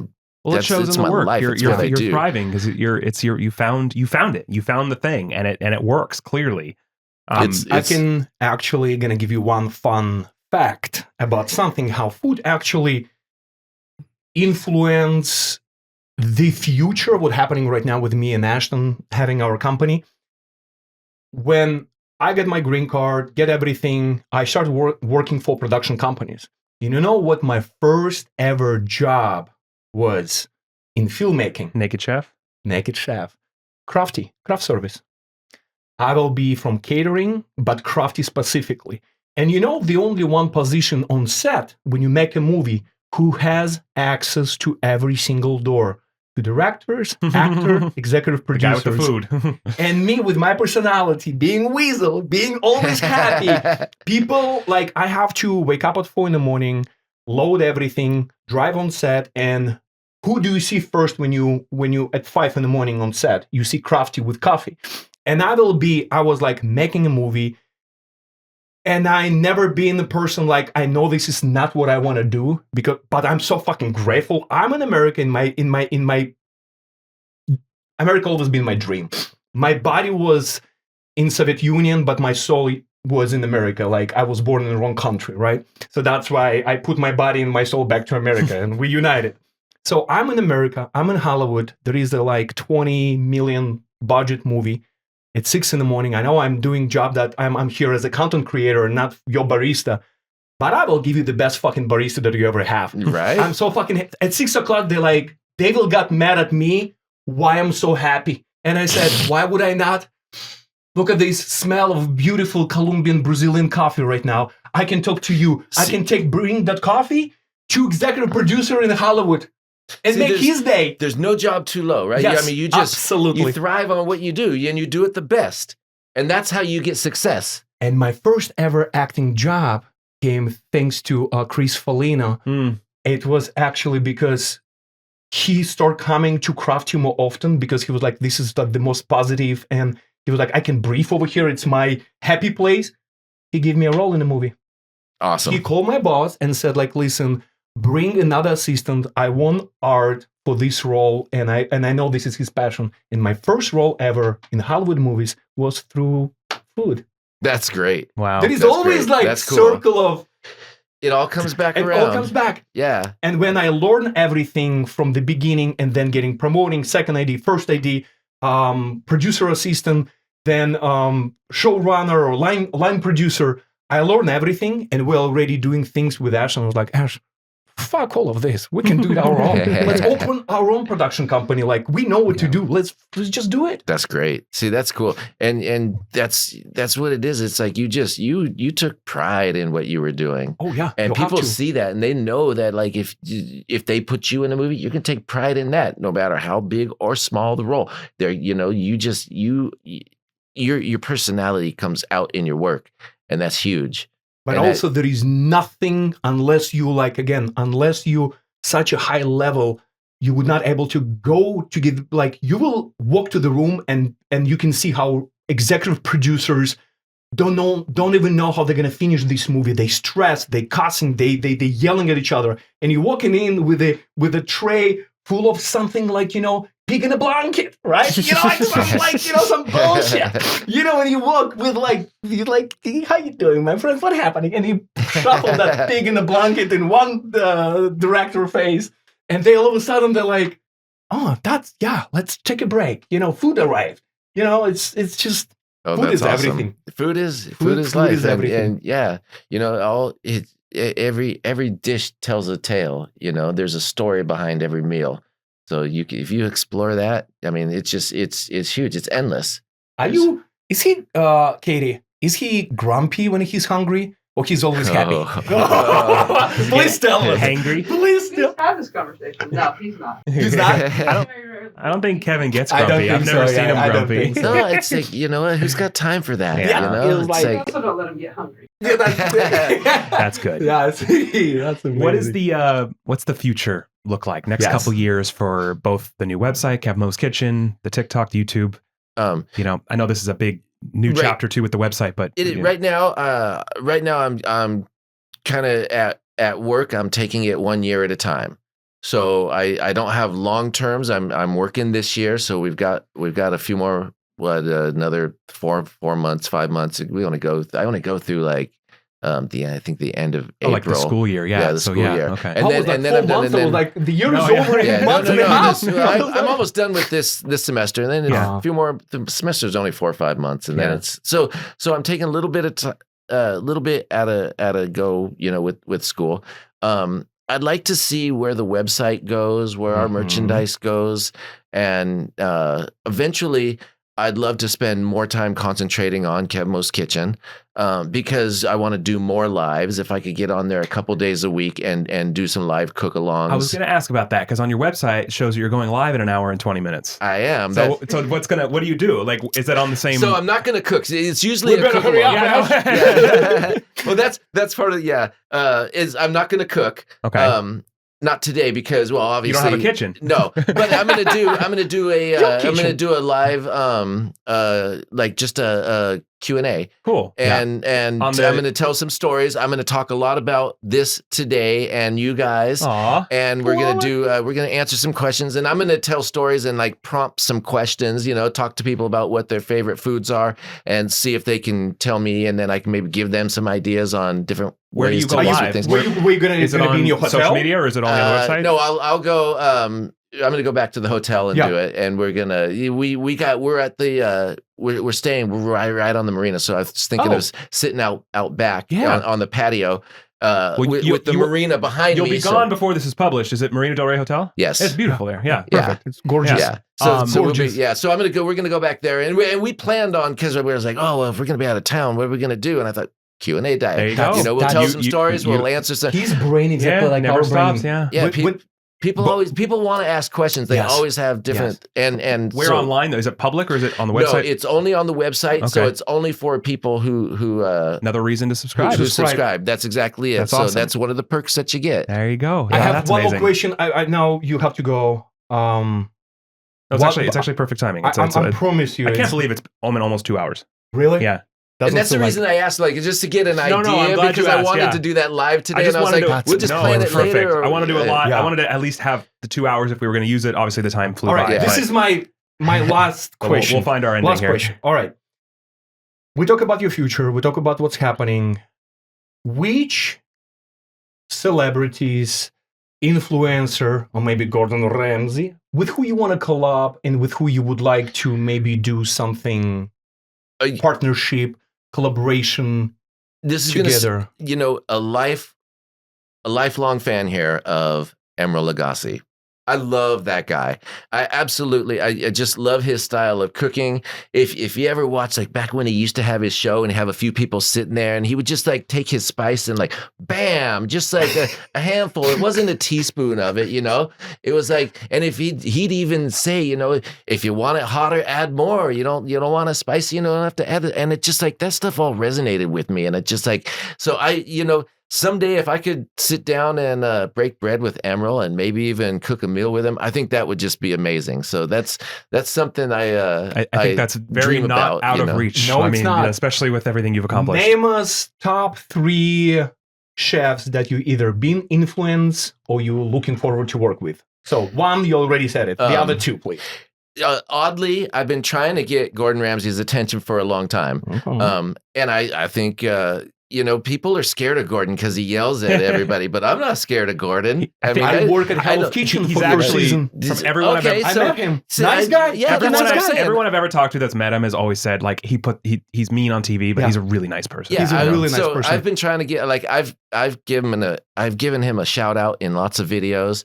I've really I've tried to get his attention. Not yet. And I've gotten nothing. So I'm going to keep at it. I don't give up easily. Well, squad, you know what to do. Squad, you know what to do. Yeah, help me out, guys. Gordon, I'm looking for you, buddy. There you go. And I have a, what is your opinion about Salt Bay? It's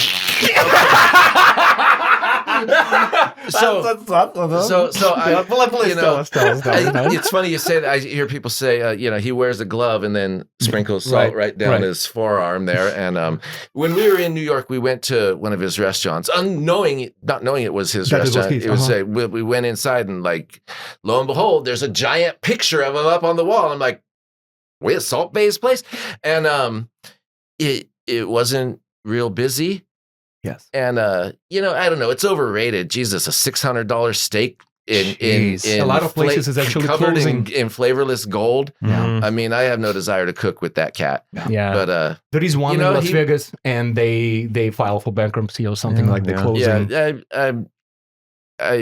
he was neat when it all started, and it was kind of like that. The thrill is gone. Yeah. I guess that's a good way to put it. And then just I think everybody got a little.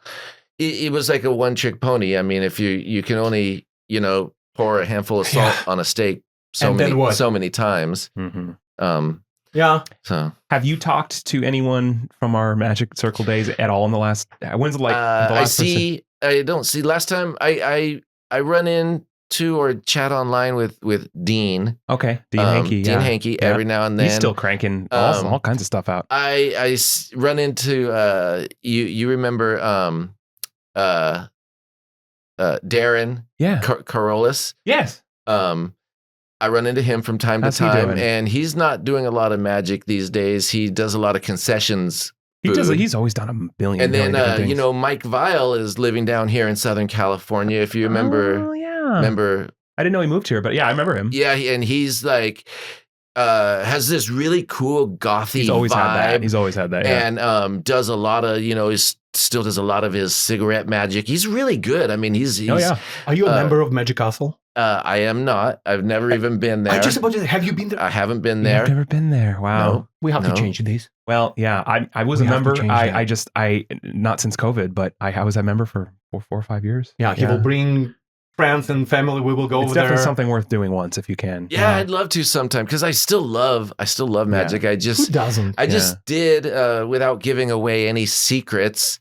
Like right now, when I just did for Katie has a 10-year-old son. Oh, okay. And I just was explaining to him about believing in magic, and if I reach up in the air and I there you go pull out some magic, and I pull out a little scarf, and I told him now we have to put it back, and so I shove it back in, and he's still wondering how did you do that?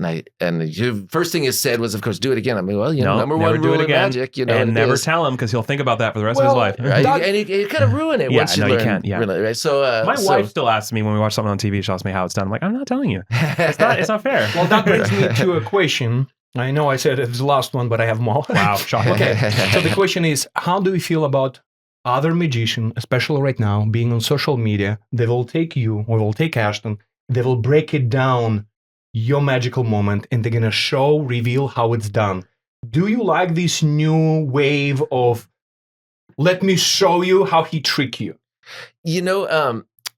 I like to see it because, and I'm sure you could agree with me, we like to know how to do the trick and see if we could put our own twist on it. Mm-hmm. But it ruins the magic. Once you know how to do a trick, I feel the same. Then it's no longer magic. Yeah, and that's what you just said. Person will think for years, oh my God.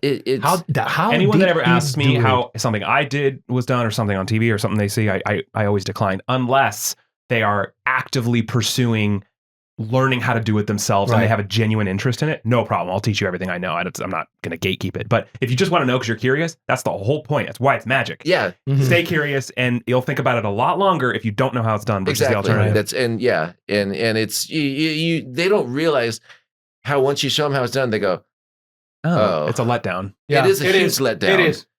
Yeah. We grew up as post-Soviet Union generation on David Copperfield, and we will watch, and usually it's like at 11 midnight, like almost to the point where your cable will cut off at midnight, and then it's just like, and there's nothing going on. Yeah. And you just go on the last, and then all of a sudden, he's fucking flying through the wall of China. He's doing this. And we as teenagers like this, Right? oh, wow, human being can fly. David Copperfield is not human. Have you talked to Dennis at all? No, and I hope he's doing well. I haven't I need to reach haven't out to him. talked or It's been a heard from while. him in a long time. Yeah, I miss him and Joy. I need to reach out to them. He was like, I mean, he's the one that like He's the first one I met. We That's met how I through met you. him. I don't even know how I like got connected with him or that magic class, but that's how it started. That's how we all started. Yeah, and here we are. This is so A surreal. few the full- decades later, the full it's, circle. it's Yeah, insane. It's Full really circle. weird. It's really You've cool. been living the same kind of lives, like parallel doing the Yeah. same things, working a for lot of somebody, parallels, then yeah. quit, and then you're like, you know what? I'm going to be happier if I'm going to be just me, myself. I don't different need to- timelines, different timeline, industries, but different- a very similar kind of discovery of what we were meant to do. And now Right. look at you, both Yeah. of you. And you freaking came all celebrities. the way down here to do this. Yeah. Thank you. Absolutely, Seriously, you guys, I mean, you but guys We are need, we need to awesome. let Kevin go. Yeah. because Yeah, I know. Keep going live soon. It's been almost 2 hours, guys. Wow. Please follow. What are all the handles where Please, everyone yes. can follow you, and of course, most importantly, KevmosKitchen.com. I go old school Kevmo across the board. So Okay. you can follow me on TikTok, Instagram, YouTube, and I'm on Facebook as Kevin Ashton. That's me There there. you go. So yeah, please follow me, jump on board. Cool, fun recipes. I'm just out there trying to have fun, and I'm trying to teach everybody a few little tricks in the kitchen. That's all. Don't amazing. burn your kitchen. Don't burn. Don't listen to me about cooking. Listen to your, this guy. your groceries. It's expensive. just learn from the best. And the latest, KevmosKitchen.com. Yes. That's where you're going to get most of the recipes right now Go that are going to subscribe. be like Go perfect support for him. cooking in your own home. Beautiful. If you love Trilogy, you're gonna love this guy. So please subscribe. You it, don't get subscribe much it, more support it. rooted in my past than you do through this guy. So go support him. He's a good dude, and I Kevin, support everything he's doing. And thank you again I for wish making everybody the will trip. be Thank you. like you. It's yeah. so humble, so amazing personality, amazing set of skills, and just a great human being. And somebody said, "I'm coming." You're so kind. It doesn't matter from which state, Yep. from which city, traffic, no traffic. Both of you, thank you so much. Yeah, seriously. Thank you guys. Looking forward to Thank you. all the things to come soon on your website and everything. And Maybe we do something together. I yeah. love that Yeah. on Trilogy Plus will be Kevin's his own. hey, if we can, you can make extra income and we can Yeah. put more content on the Yeah. platform. Let's do it. Like, Let's talk to the boss. Yes, Look at yes, that. yes, of course. We'll talk to the boss about finances, about stuff. Okay, we'll make it happen. Kevin, All right. thanks again. This has been so much fun. It's been, yeah. I'm just so glad when you invited me down. There was like no way I wasn't going to come. Oh, It man, was just means the like, freaking world. it was just a matter of when, Yep. not if. And you made the win happen in like 4 days. I So just thank want to you. say that when it's happened so quick that we like, weekends? Yeah, absolutely. Yeah, Yeah. family. It's like sit down. We I still have the Kevin. sorority to cook for. So I was like, if you That's could do right. it on a weekend. Absolutely. Yeah, because I'm going back home because I got to cook lunch on Monday. There you go. We'll tell them all hi for us. Everybody, thanks again Yeah, as always for awesome. listening. And of course, as always, welcome to Trilogy Media podcast. Have a great rest of your day. We'll see you guys next time. All right, time to cook. You know what to do, right? I'm hungry now. Bye, guys. Bye.